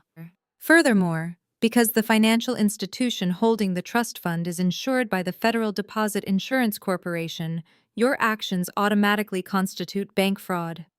David paused, letting the heavy legal terminology sink into their panicked brains. These are not state-level misdemeanors that you can quietly settle out of court or sweep under the rug with a generous campaign donation to a local judge. These are severe federal felonies investigated by the Federal Bureau of Investigation and prosecuted by the United States Department of Justice. The federal sentencing guidelines are incredibly strict. Wire fraud carrying a financial loss of this magnitude carries a maximum statutory penalty of 20 years in a federal penitentiary. Bank fraud carries an additional maximum penalty of 30 years. and aggravated identity theft carries a mandatory consecutive 2-year prison sentence that cannot be reduced or served concurrently. The room was completely paralyzed. The sheer gravity of facing decades in a federal prison cell finally penetrated the thick wall of arrogance my parents had built around themselves. Madison buried her face in her hands, weeping silently on the velvet sofa, realizing her parents were facing actual prison time to fund her luxurious lifestyle. David delivered the final legal blow. The federal government does not care that you are her parents. The Department of Justice does not recognize family loans when fraudulent signatures are involved. If Gemma takes this titanium briefcase to the FBI field office tomorrow morning, both of you will be indicted, arrested, and federally prosecuted. You will lose your passports. You will be stripped of every single asset you own to pay federal restitution, and you will spend the rest of your natural lives wearing prison uniforms. Richard stood frozen by the bar cart. The color had entirely drained from his face, but as the paralyzing terror washed over him, something else began to rise from the depths of his fragile narcissistic ego. He had spent his entire life dominating every room he entered. He had spent decades bullying his employees, controlling his wife, and belittling me to make himself feel powerful. His mind simply could not accept the reality of being utterly defeated by the daughter he considered a pathetic failure. The terror in his eyes was suddenly replaced by a wild, desperate fury. The blood rushed back into his face, turning his cheeks a mottled, angry purple. He slammed his heavy fist against the wooden bar cart, sending another crystal glass crashing to the floor, where it shattered into 100 pieces. "You think you can walk into my house and threaten me with this legal garbage?" Richard roared, his voice shaking with explosive, desperate rage. He pointed a trembling finger at David and then violently redirected it toward me. "I am a respected business owner in this state. I know city council members. I play golf with state senators. You think the FBI is going to break down my door because my ungrateful, mentally unstable daughter threw a psychotic tantrum over a family financial strategy?"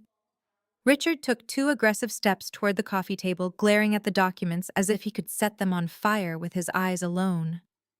"You have absolutely no idea who you are dealing with, Gemma." He spat, his upper lip curling into an ugly sneer. "I will not be intimidated by your arrogant lawyer boyfriend. I have a team of corporate defense attorneys on retainer who will chew you both up and spit you out. I will liquidate every single restaurant I own to hire the most vicious legal defense team in the country. We will drag this out in court for 10 years until you are bankrupt from the legal fees."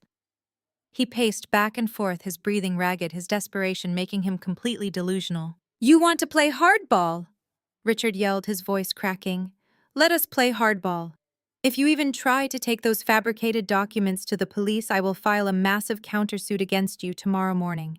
I will sue you for severe defamation of character, slander, and intentional infliction of emotional distress. I will tell the media that you suffered a massive psychological breakdown and fabricated this entire conspiracy to extort your loving parents." Richard stopped pacing and stared at me with a look of pure, unadulterated hatred. "You just sold your little tech company for hundreds of millions of dollars, right? You are a highly visible public figure now.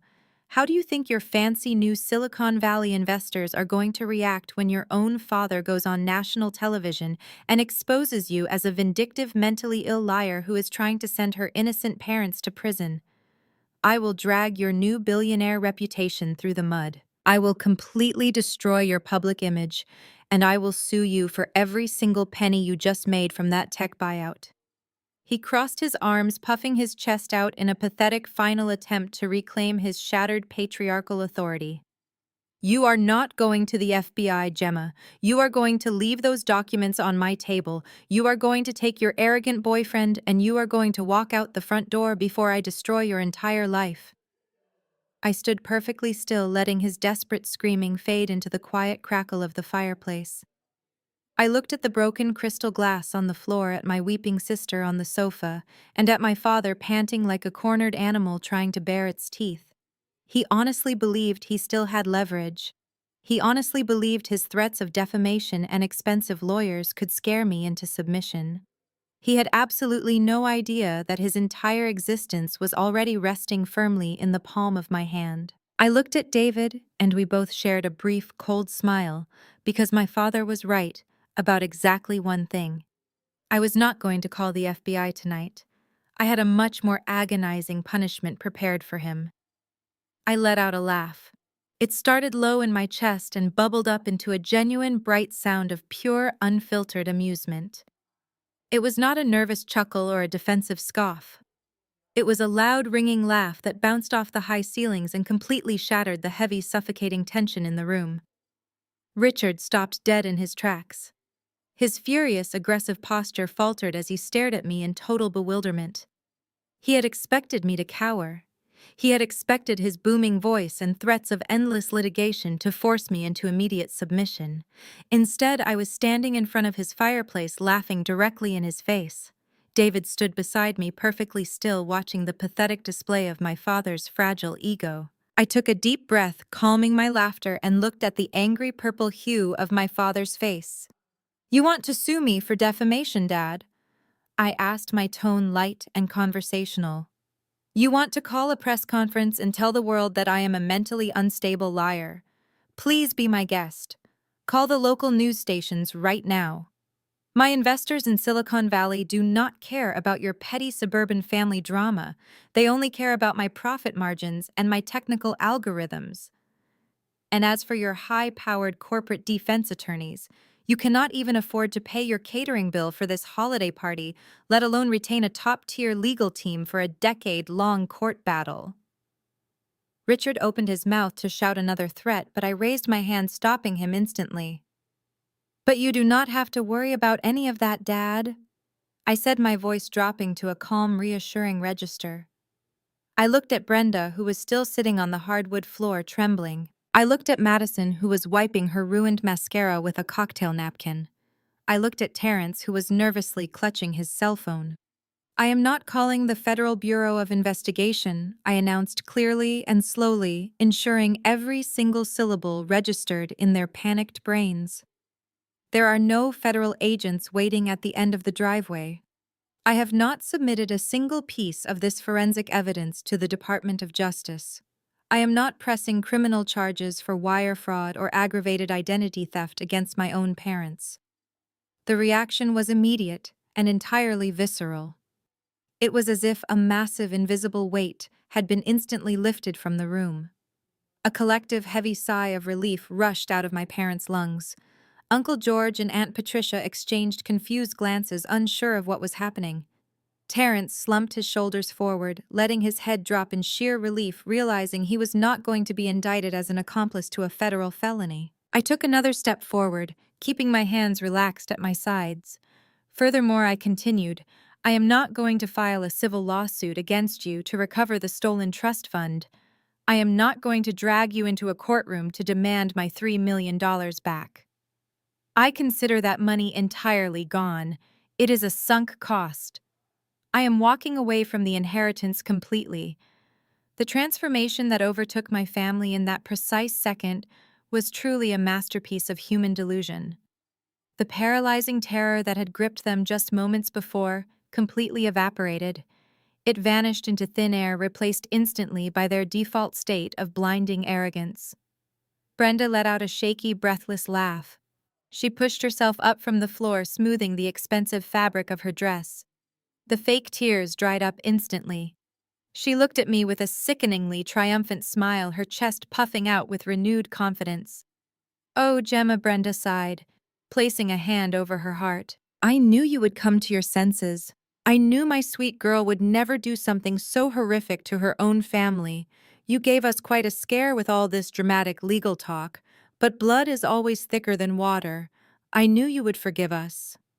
Richard straightened his posture, pulling his shoulders back and adjusting his silk tie. His face regained its normal color, and that familiar, smug, condescending sneer returned to his lips. He actually chuckled, shaking his head, as if I had just thrown a childish temper tantrum that he had successfully managed. "You made the smart choice," Gemma Richards said, his voice returning to its booming, authoritative pitch. It takes a big person to admit when they are overreacting. You have plenty of money now anyway. Taking us to court would have just been a bitter, vindictive waste of your time. We can put this ugly little misunderstanding behind us and move forward as a united family. Even Terrence regained his swagger. He slipped his phone back into his tailored pocket and offered me a cocky, knowing grin. He honestly believed he had just scored a free $3 million loan with zero consequences. He thought he had outsmarted everyone in the room. See, Terrence said, pointing a finger at me. This is what real business looks like. You assess the situation, you realize the legal fees are not worth the hassle, and you cut your losses. Good job, kid. You are finally learning how the real world operates. They were all practically glowing with arrogant relief. They honestly believed they had won. They thought my decision to withhold police involvement was an act of weakness. They thought my refusal to sue them was proof that I was still the fragile, desperate daughter who craved their approval and feared their anger. They mistook my tactical silence for surrender. I stood there and let them enjoy their hollow victory. I let them bask in the delusion that they had successfully manipulated their way out of a massive federal crime. I let them smile and congratulate themselves for outsmarting the system. Then I let my own smile shift. It lost all of its previous conversational warmth. The edges of my lips curled upward into a cold, calculated, and utterly sinister expression. The temperature in the room seemed to plummet instantly. My eyes locked onto Richard, and the triumphant grin on his face slowly began to falter as he noticed the predatory darkness settling over my features. You completely misunderstand me, I whispered, my voice slicing through their arrogant chatter like a serrated blade. I am not withholding the forensic evidence from the federal authorities because I forgive you. I am not walking away from the $3 million civil lawsuit because I value our family bonds or because I am afraid of your lawyers. I took one final step forward, standing right in the center of the predators I was about to slaughter. I am not taking you to court, I stated with absolute chilling finality, because the American justice system is far too slow and far too lenient for my taste. I do not need a federal judge to punish you. I do not need a civil court to order restitution. I prefer the efficiency of the free market. David snapped the titanium briefcase shut, the sharp metallic click echoing like a gunshot. He picked it up and casually stepped back, allowing me the floor. The smug relief on my parents' faces completely died, replaced by a new, deep-seated confusion. They had avoided prison, but the look in my eyes told them they had just stumbled into a much deadlier trap. I watched their arrogant smiles collapse as I prepared to unleash the most ruthless financial execution they could ever imagine. David did not step back into the shadows. Instead, he reached inside the interior pocket of his tailored suit jacket and withdrew a single sleek black folder. It was entirely different from the thick manila files containing the forensic evidence of their federal crimes. This folder was embossed with a sharp, minimalist silver logo. It was the corporate insignia of my private equity investment firm. He handed it to me with a respectful nod. I held the black folder up, letting the silver logo catch the warm light of the chandelier. I want to teach you a very important lesson about the modern American financial system. I began pacing slowly across the Persian rug. You see, Dad, you always told me I did not understand how real business worked. You mocked my career choice and told your country club friends I was a pathetic failure. Terrence, you stood in this very room tonight and bragged about building tangible assets while insulting my technology background. You both operate under the delusion that physical real estate and restaurant chains are the ultimate symbols of wealth.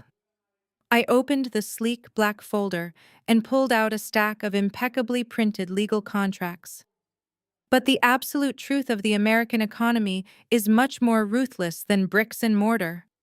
I continued, my voice echoing with icy authority. The real power does not lie with the people who manage failing construction sites or the people who run outdated suburban dining establishments. The ultimate power lies entirely with the corporate entities that hold the debt. I looked directly at my father, watching the confusion creep back into his eyes. Let us talk about your restaurant chain, Dad. You have spent the last 5 years taking out massive commercial mortgages to keep those doors open while your actual revenue plummeted. You remortgaged your primary properties over and over again to fund your lavish lifestyle and to buy luxury cars for Madison. You thought you could just keep rolling the massive debt forward indefinitely, hiding behind your fake country club status. But commercial banks deeply despise toxic assets. When a business owner misses 3 consecutive quarterly payments, the financial institution classifies that mortgage as highly distressed debt. They want it completely off their balance sheets before the end of the fiscal year to appease their shareholders. I turned my intense gaze toward Terence, whose arrogant posture was rapidly deteriorating into raw panic. And shadow lenders are even more aggressive, Terence. Those predatory firms that handed you $3 million based on my forged signature are not in the business of holding on to condemned apartment complexes and padlocked dirt lots. When the City Zoning Commission shut down your flagship project, your lenders instantly realized you were a massive financial liability. They wanted to liquidate your subprime loan immediately, just to recoup a fraction of their initial capital investment before you inevitably filed for bankruptcy. I took a deliberate step toward the glass coffee table and dropped the new stack of contracts right on top of the forensic handwriting analysis. When financial institutions and shadow lenders want to dump toxic, distressed debt, they sell it to private equity firms for pennies on the dollar. It is a completely standard, ruthless, and entirely legal financial mechanism in the American economy.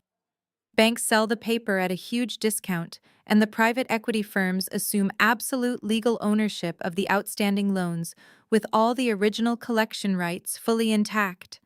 Richard stared at the silver logo on the documents. His breath hitched audibly in his throat, sounding like a man suffocating. "What exactly did you do?" Richard choked out his voice, sounding thin and utterly terrified. "I did exactly what a ruthless capitalist does," I replied, flashing a cold, predatory smile. "6 weeks ago, I established a shell subsidiary under my primary investment holding company. I utilized a team of elite corporate acquisition lawyers who specialize entirely in purchasing distressed commercial debt. We approached the primary commercial bank holding the mortgages for your entire restaurant chain, Dad. We offered them a fast lump sum cash payment to buy out your toxic loans. Since you were actively defaulting and ignoring their calls, the bank was absolutely thrilled to dump your financial garbage onto our plate. We bought your entire commercial debt portfolio at a steep 60% discount. I shifted my focus back to my sweating brother-in-law. Then my lawyers approached the shadow lending firm holding your $3 million subprime loan, Terence. We informed their executives that their collateral was currently tied up in a massive federal forgery investigation and would likely be frozen by the Department of Justice for a decade. We offered to buy your fraudulent debt paper right then and there to save them the massive legal headache of an FBI inquiry.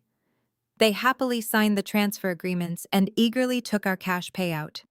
Madison let out a sharp gasp, her hands clutching the fabric of her expensive holiday dress.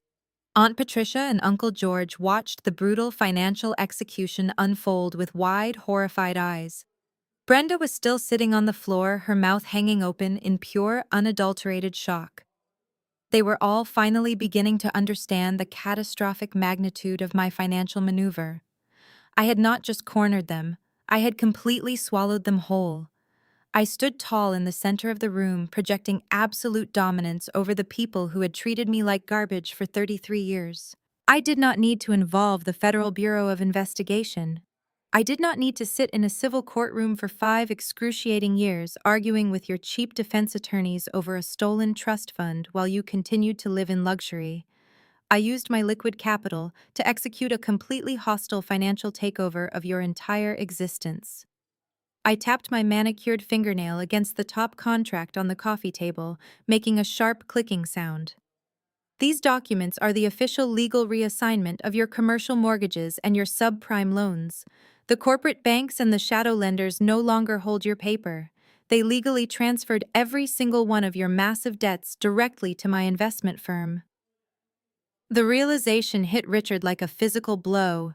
He staggered backward, clutching his chest as if his heart were suddenly failing him. Terrence's eyes widened in sheer, unfiltered panic as he looked at the legal transfers bearing my corporate logo. The arrogant real estate bro and the tyrannical patriarch were completely stripped of their illusions. They realized simultaneously that they had not escaped punishment. They had walked blindly into an inescapable execution chamber. "You bought our debt," Richard whispered, his eyes wide with absolute mind-numbing horror. "I bought all of it," I confirmed, my voice ringing with lethal finality. "I own the commercial mortgages on every single restaurant location you currently operate. I own the subprime loans attached to Terrence's condemned apartment buildings and empty dirt lots. I own the massive second mortgage you took out on this very house to pay for Madison luxury wedding. I bypassed the entire American justice system, and I simply purchased your financial souls." I let the heavy, suffocating silence hang over the room, allowing the absolute horror of their new reality to sink deep into their bones. You see, when you deal with a traditional commercial bank, or even a predatory shadow lender, you are dealing with a faceless corporate bureaucracy. You can dodge their phone calls. You can file for extensions. You can hide behind legal loopholes and beg for restructuring plans. But you are no longer dealing with a bank. You are dealing directly with me. I am the sole, exclusive, and entirely legal creditor of every single asset you proudly parade around this affluent town. I walked slowly toward the head of the long dining table where my father had sat for decades, dictating the rules of this family. I placed my hands flat against the polished mahogany, leaning forward to ensure he absorbed every word. "You spent your entire life controlling my mother, my sister, and me through financial intimidation, Richard. You made us grovel for your approval because you held the purse strings. You demanded absolute obedience because you supposedly paid the bills. But the power dynamic in this room has permanently shifted. I hold your financial lifeblood in the palm of my hand. If I decide to call in the full balance of your defaulted commercial mortgages tomorrow morning, your restaurant chain ceases to exist. I own the dining tables. I own the commercial fryers. I own the liquor licenses. Your entire legacy is now my personal property." Richard stared at me with hollow, sunken eyes. The tyrannical patriarch who had threatened to drag me out by my hair just 30 minutes ago was completely gone. He was nothing but an empty, broken shell of a man, realizing that his own daughter had legally conquered his entire existence. He could not even muster the strength to argue because there was absolutely no argument left to make. I turned my focus back to the so-called real estate visionary. Terrence was sweating profusely, shifting his weight from foot to foot, as if preparing to bolt for the front door. But there was nowhere for him to run. "Terrence," I said, projecting my voice with crisp authority, "you stood in this living room and confidently lectured me about tangible assets. You mocked my technology background and told me I did not understand how real wealth was generated. Well, let us discuss your tangible assets. Because I purchased your subprime loans, I hold the first lien position on every single dirt lot and condemned apartment complex you currently operate. If you attempt to file for Chapter 11 bankruptcy to escape this mess, it will not save you. As your primary secured creditor, I am first in line to liquidate everything you possess. I own the very ground you stand on. You cannot build, you cannot sell, and you cannot borrow without my explicit legal authorization. You are completely financially paralyzed." Madison let out a high-pitched wail, clutching her head in her hands. The reality of her situation was finally breaking through her dense layer of entitlement. Her entire identity was tied to being the wealthy, successful golden child. She had spent years looking down her nose at me, flaunting her designer clothes and luxury vacations. Now she was forced to comprehend that the sister she had mocked and excluded was the absolute master of her financial universe. Brenda was still sitting on the floor, staring blankly at the wall. The perfectly groomed country club matriarch looked utterly destroyed. Her flawless makeup was ruined, her designer dress was wrinkled, and her grand illusions of high society dominance were completely shattered. She had sacrificed her own flesh and blood to maintain a fake image of wealth, and now that very wealth was being weaponized against her. You begged me not to call the Federal Bureau of Investigation, I stated. Walking back to stand beside David, who watched the execution with silent professional approval. You thought the threat of federal prison was the worst possible outcome for your crimes. But sending you to a federal penitentiary would actually be an act of mercy. In prison, you would receive 3 free meals a day. You would have a warm bed. You would get to sit around with other white-collar criminals and play the victim, blaming the ruthless justice system for your downfall. You would never have to face the brutal reality of the actual economy. I shook my head, offering them a chilling, merciless smile. I am not going to give you the luxury of an easy escape. I want you to stay right here in the real world. I want you to wake up every single morning and experience the exact same crushing, paralyzing financial terror you forced me to endure for years. I want you to know what it feels like to check your bank account and realize you cannot afford basic groceries. I want you to experience the humiliation of having your credit cards declined at the grocery store. I want you to feel the sheer desperation of knowing you are one missed payment away from being thrown out onto the freezing street. You stole my trust fund to fund a fake luxurious life. I continued, my voice rising with unyielding power. You used my name to commit a federal felony just to keep up appearances at your pathetic country club. Now I am going to legally strip away every single luxury you possess. You are going to learn how to survive on minimum wage. You are going to learn how to take the public bus. You are going to experience the miserable, grueling life you deemed me worthy of living. The absolute reversal of power was entirely intoxicating. I was no longer the anxious, desperate daughter seeking validation from toxic parents. I was no longer the family scapegoat absorbing their endless insults and cruel jokes. I was a sovereign financial entity. I held the keys to their survival and the locks to their destruction. They had spent my entire life trying to make me feel small, insignificant, and powerless. They had pushed me to the absolute brink of ruin to elevate themselves. They had fundamentally miscalculated. By trying to bury me, they had inadvertently forced me to learn how to dig. They had forced me to become ruthless, resourceful, and utterly unshakable. They created the exact monster that was now standing in their living room, holding the deed to their destruction. I was the sole creditor of their entire lives, and I was about to collect every single debt they owed me, with maximum prejudice. David reached into the final compartment of his titanium briefcase. He did not pull out more banking ledgers or forensic analysis reports. Instead, he retrieved 3 thick, stark white envelopes. They were crisp and heavy, carrying the unmistakable weight of official legal service. He handed them to me without a single word, his expression a mask of absolute corporate lethality. I took the envelopes, feeling their smooth, premium surface against my fingertips. This was the exact moment I had been meticulously planning since the day they threw me out into the cold and told me I was a worthless disappointment. I walked slowly toward my father. He watched my every movement with wide, unblinking eyes, like a man strapped to the executioner's chair, watching the switch being flipped. I raised my hand and threw the first envelope directly at his chest. It hit his expensive silk tie and fluttered down to the polished hardwood floor, landing right next to the shattered crystal glass. I turned to my right and tossed the second envelope toward Terence. He instinctively caught it against his chest, his breathing ragged and completely uneven. Finally, I walked over to the hallway wall, where my mother Brenda was still curled up on the floor. I dropped the third envelope right onto her lap, letting it rest against the fabric of her expensive holiday dress. "Open them!" I commanded, my voice echoing with absolute freezing authority. "Open them right now and read the bold red lettering printed across the top of the page. Do not look away. Do not pretend you do not understand what is happening. Face the brutal reality of your own catastrophic financial decisions." Terence was the first one to tear the heavy paper. His hands were shaking so violently that he nearly ripped the actual legal document in half. He pulled out the thick stack of filings. His eyes darted to the top of the first page. I watched his entire body go completely rigid.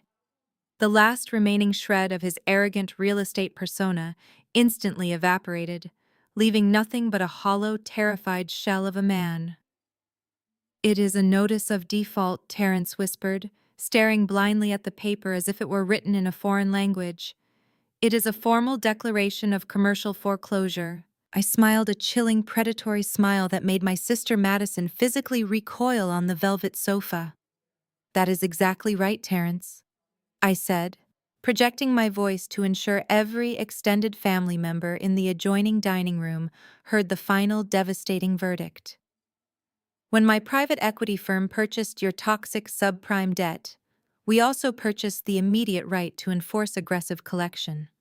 You have missed your last 6 payments to the shadow lenders.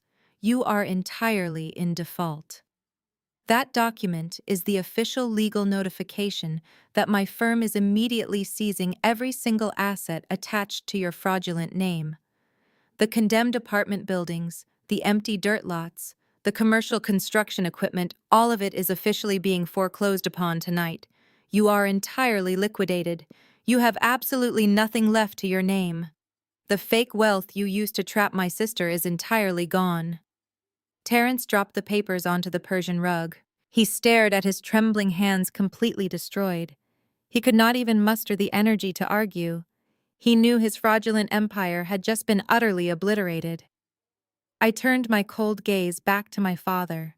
Richard had slowly knelt down to pick up his envelope. He peeled it open with agonizing slowness, as if trying to delay the inevitable execution. He pulled out the documents and read the header. His chest heaved with a massive, ragged gasp. He closed his eyes tightly as if trying to wake up from a horrific nightmare. That first document in your hand, Dad, covers your entire commercial restaurant chain, I explained methodically, carving away the last pieces of his fragile ego. You missed your last 4 commercial mortgage payments. The bank was already preparing to seize your properties before I swooped in and bought the debt. I am simply accelerating the timeline. I am calling in the full outstanding balance immediately. Since you do not have the liquid capital to pay me the debt in full, I am legally foreclosing on every single restaurant location. I own the leases. I own the dining rooms. I own the brand you spent your entire life building to impress your snobby friends at the country club.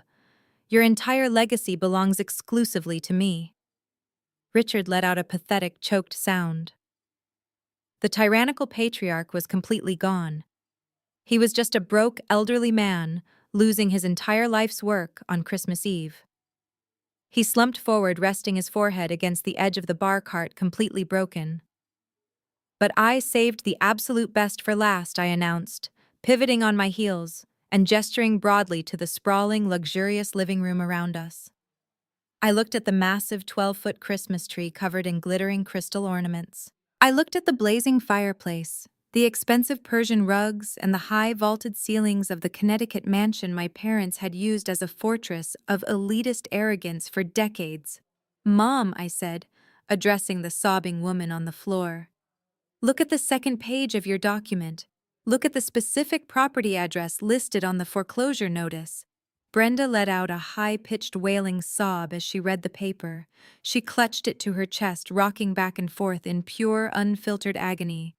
It is this house, Brenda wailed, her voice breaking completely. It is our home. It was your home, I corrected her, my voice slicing through her pathetic crying like a surgical blade. You took out a massive second mortgage on this exact estate to pay for Madison's $100,000 wedding. You leveraged the roof over your own head to buy luxury cars and fake your way into high society. And then you stopped paying the mortgage because you ran out of cash. My firm bought that specific residential debt too.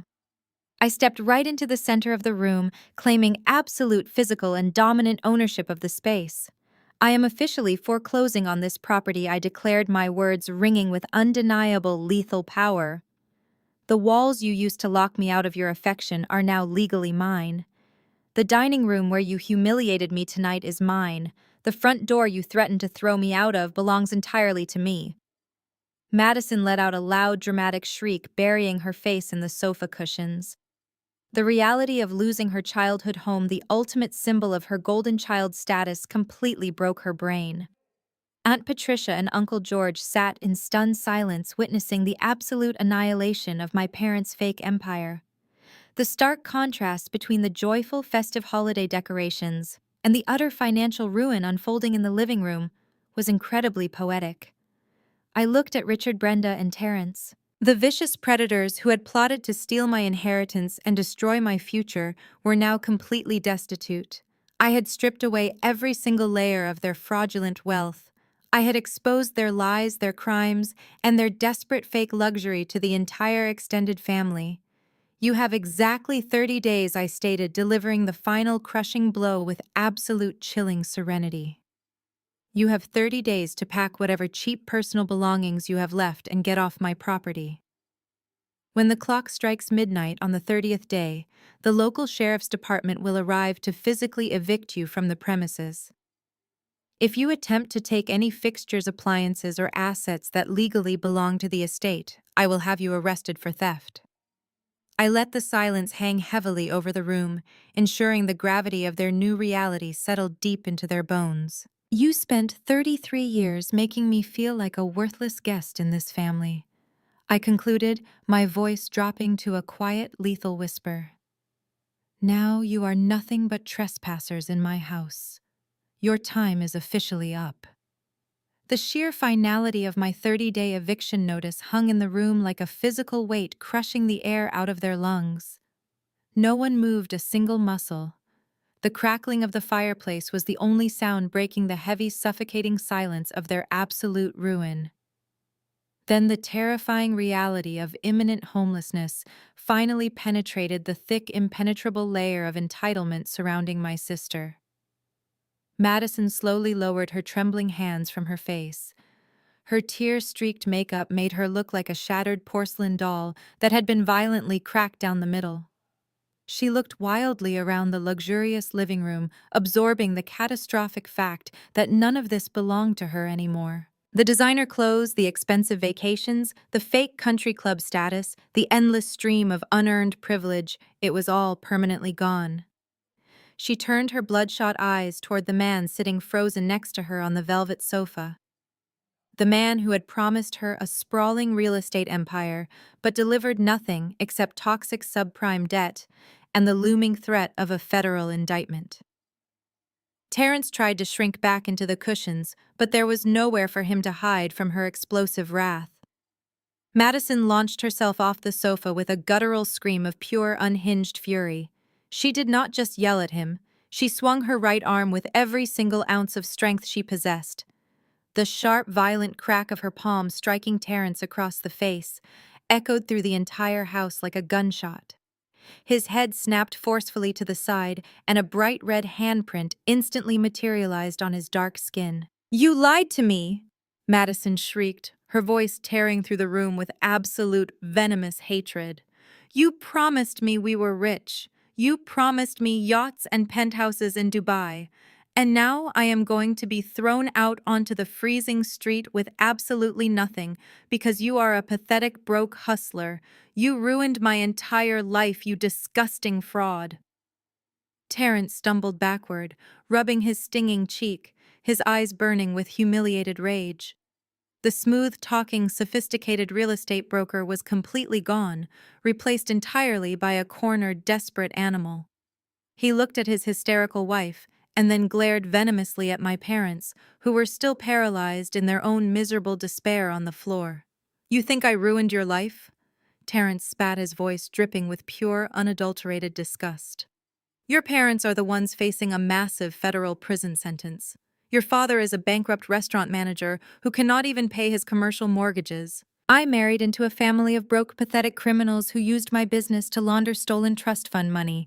He aggressively unbuttoned the cuff of his tailored suit jacket and angrily unclasped the heavy silver watch from his wrist. He held the gleaming timepiece up high in the air, as if it were his last remaining shield of masculine pride.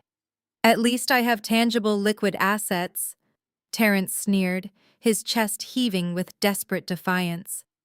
"I can take this brand new Rolex your mother just gave me and pawn it for 20 grand tomorrow morning. I will use the cash to hire a decent criminal defense attorney to keep me out of your massive federal fraud case while you all rot in a penitentiary." I could not help it. I let out a sharp, genuine laugh that completely derailed his pathetic attempt at a triumphant exit. I took a slow, deliberate step forward, folding my arms across my chest. You might want to get that watch appraised by a professional before you try to pawn it, Terrence. I suggested, my voice laced with lethal amusement. I looked down at my mother, who was actively trying to dissolve into the floorboards to escape the incoming humiliation. Tell him, Mom, I commanded, letting my cold authority wash over her. Tell your perfect, flawless son-in-law exactly where you purchased his luxurious Christmas present. Brenda squeezed her eyes shut, refusing to speak, burying her face deeper into her hands. When she remained silently weeping on the Persian rug, I gladly delivered the devastating truth myself. That is not a real Rolex, Terrence, I announced, watching the arrogant defiance slowly drain from his features. It is a highly convincing counterfeit. It is a super clone replica she bought off a shady overseas website for $400 because my parents maxed out their last remaining credit card 3 months ago. They could not afford to buy you a real luxury watch, but they desperately needed you to believe they were still incredibly wealthy, so you would not ask questions about where they got the $3 million in collateral. They bought you a fake watch to maintain their fake elite status. Terrence stared at the heavy silver watch in his hand, his face contorting in sheer absolute revulsion. The final illusion of the wealthy elite family he thought he had married into completely shattered into a million worthless pieces right in front of his eyes. He realized he was standing in a foreclosed house holding a fake watch surrounded by broke criminals. He let out a disgusted scoff and violently hurled the counterfeit Rolex onto the floor. It smashed against the hardwood, the cheap internal gears and fake glass face shattering outward, scattering tiny, worthless pieces across the room. I am officially done with this insane family, Terrence roared, stepping aggressively over the broken pieces of his fake pride. He pointed a shaking, furious finger directly at Madison, who was sobbing uncontrollably on the sofa. I am filing for divorce the absolute second the courthouse opens on Monday morning. Do not ever call my phone again. You are entirely on your own. He did not wait for a response. He turned on his heel and stormed out of the living room, his heavy footsteps echoing rapidly down the hallway. The heavy mahogany front door slammed shut with a thunderous, booming crash that literally shook the walls of the mansion, leaving Madison screaming his name into the cold, empty winter night. The alliance of greed had officially devoured itself. The heavy oak front door shuddered violently in its frame from the explosive force of Terrence making his cowardly escape. The booming echo reverberated through the massive Connecticut mansion, leaving behind a ringing, deafening silence that felt heavier than solid concrete. Madison let out a final breathless wail before collapsing sideways onto the velvet sofa. Her body curled into a tight fetal position of pure, unadulterated despair as the reality of her impending poverty crushed her spirit. Her perfect golden child existence had just been entirely vaporized. The extended family members remained entirely frozen in their seats at the formal dining table. Uncle George and Aunt Patricia were too terrified to make a single sound lest they draw my attention and accidentally become collateral damage in my ruthless financial massacre. My father Richard stood entirely alone in the center of the Persian rug. The man who had spent 33 years meticulously cultivating an aura of absolute invincible authority was suddenly stripped entirely bare. The fake generational wealth, the arrogant masculine bravado, the booming tyrannical voice, it was all violently ripped away. He was left with absolutely nothing but the fragile, terrified shell of an old man facing total, absolute ruin. His legs physically gave out beneath the crushing weight of his colossal debts. I watched with detached clinical fascination as his knees buckled and hit the polished hardwood floor with a dull, heavy thud. He did not try to catch himself. He simply collapsed under the terrifying realization that his entire commercial restaurant chain and his personal legacy were legally gone forever. A fraction of a second later, my mother Brenda followed him down into the dirt. The cruel, vain woman who had spent the entire evening sipping expensive champagne and publicly mocking my career sank heavily to the floor. Her expensive holiday gown pooled around her in a pathetic, wrinkled heap. The sheer paralyzing terror of impending homelessness and severe federal investigations completely broke whatever fragile, toxic pride they had left. The illusion of their high society dominance was permanently shattered into a million worthless pieces scattered across the floor of a house they no longer legally owned. They scrambled frantically across the floor on their hands and knees, crawling toward me like desperate, starving beggars pleading for their survival. Richard reached out his trembling, sweating hands, gripping the fabric of my dress, while Brenda lunged forward and desperately wrapped her arms tightly around my legs. They buried their tear-streaked faces against my knees, sobbing with a loud, hysterical panic that bordered on pure, absolute madness.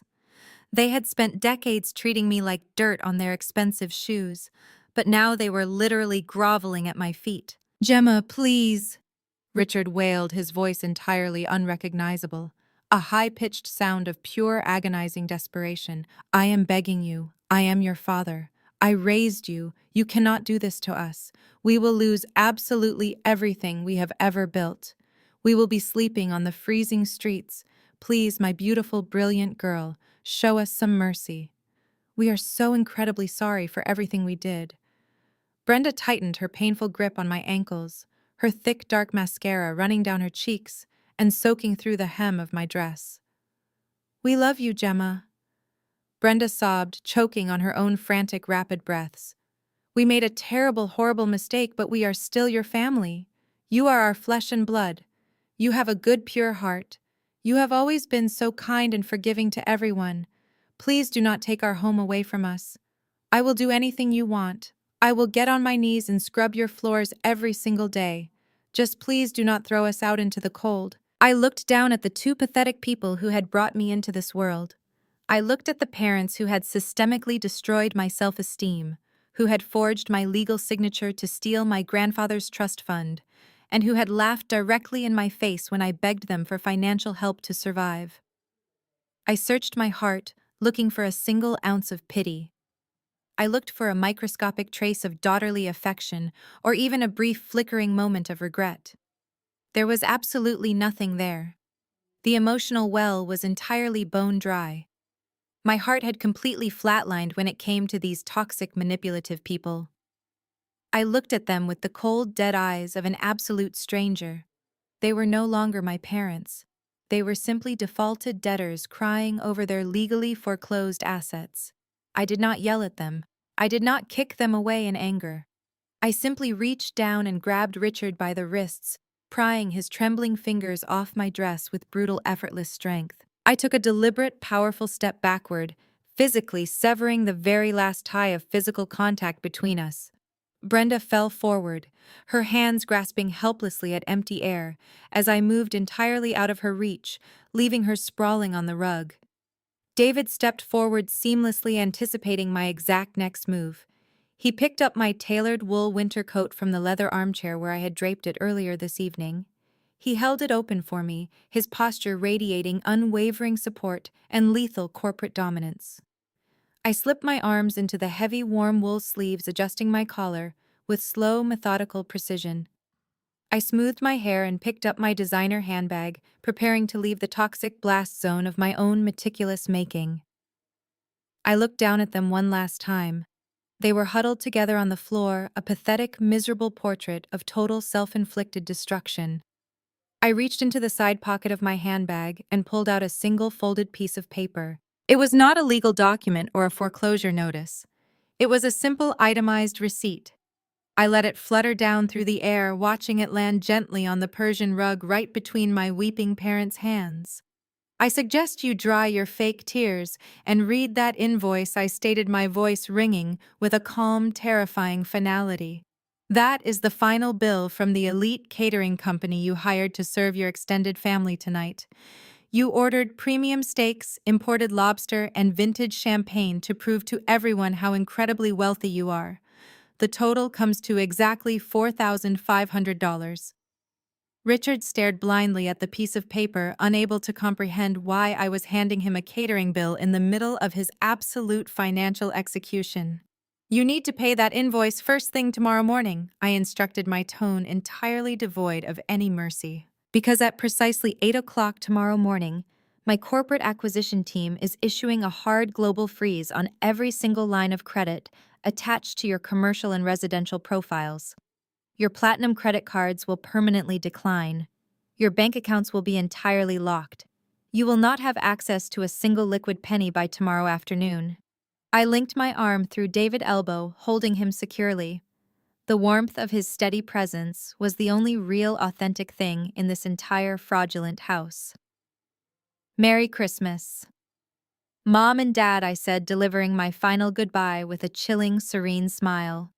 Enjoy the 30 days you have left in my house. I strongly suggest you start packing your cheap belongings tonight. I turned my back on them and walked toward the grand mahogany front door. I did not look back at my sobbing mother. I did not look back at my broken father or my weeping sister. David opened the heavy door, and a blast of freezing winter air rushed into the foyer. We stepped out into the crisp, dark night, leaving the smoldering ruins of their fake elite empire entirely behind us.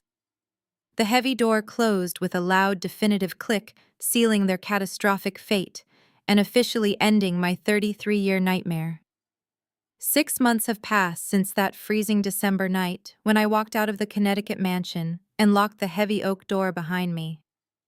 Half a year is not a very long time in the grand scheme of a lifetime, but it is more than enough time to completely obliterate an empire built entirely on lies.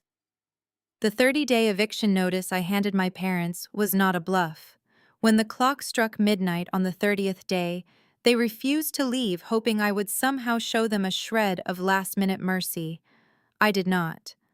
The local sheriff's department arrived at dawn with an official court order and physically removed them from the premises. Richard and Brenda were utterly stripped of their fraudulent wealth and completely exiled from the elite society they had sacrificed my future to impress.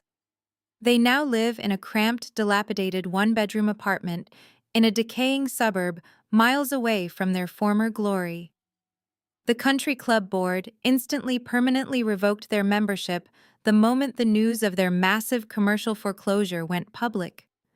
Their wealthy friends, the same people who used to drink their expensive vintage champagne at lavish dinner parties, now actively cross the street to avoid making eye contact with them. Richard spends his days sitting on a cheap, sagging sofa staring blankly at a small television, mourning the total destruction of his restaurant legacy. Brenda, the woman who once bragged about her designer wardrobe and mocked my career, now relies on strict budget grocery shopping and discounted generic brands. They have absolutely no assets, no social standing, and no one left to manipulate. They are entirely invisible to the world. Madison experienced an equally brutal collision with reality. When Terrence stormed out of the living room that Christmas Eve, he never came back. He filed for a ruthless, expedited divorce and immediately fled the state to escape the crushing weight of his toxic subprime debt. He is currently a fugitive, constantly moving from cheap motel to cheap motel, actively hiding from a relentless swarm of court process servers and aggressive debt collectors. He is facing multiple civil lawsuits and a looming federal indictment for his predatory lending schemes. Without her fraudulent husband to fund her lavish lifestyle, and without her bankrupt parents to bail her out, Madison hit absolute rock bottom.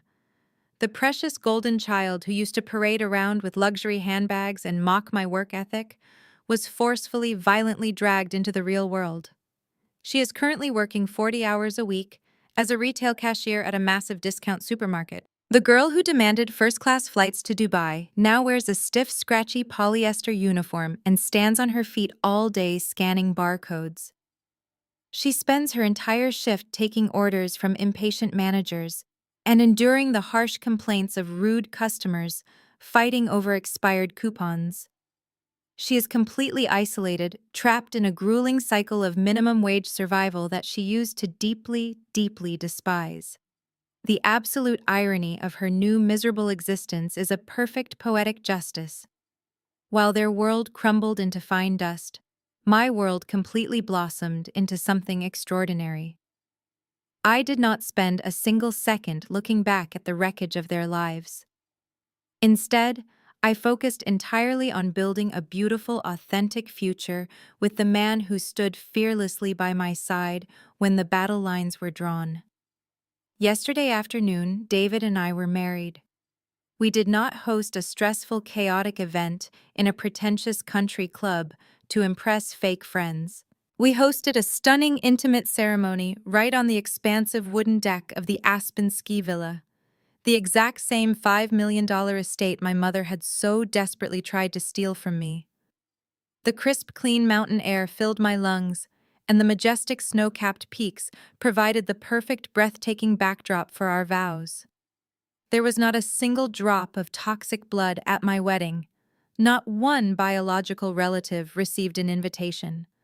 But the venue was absolutely overflowing with genuine warmth, loud, joyous laughter, and pure, unadulterated love. The guest list was entirely comprised of my chosen family. I was surrounded by the brilliant software developers who helped me build my technology platform from the ground up. I was celebrated by the elite legal team who helped me secure my financial empire. I was cheered on by the Silicon Valley executives who recognized my true value and treated me as an equal partner. I walked down the aisle feeling completely incredibly whole, surrounded only by people who respected my mind and honored my spirit. I used a significant portion of my immense wealth to establish a brand new, highly specialized venture capital fund. I designed this financial institution with one singular, uncompromising mission. We provide massive, unrestricted startup capital exclusively to brilliant female entrepreneurs who have been financially cut off, emotionally abused, or entirely abandoned by their own toxic families. I am actively taking the immense power my grandfather gave me and using it to build a formidable army of fiercely independent women. I am ensuring that no talented, driven woman ever has to beg a manipulative parent for a loan or endure suffocating emotional abuse just to achieve her professional dreams. That Christmas Eve, my mother called me a disappointment because I did not have a gift.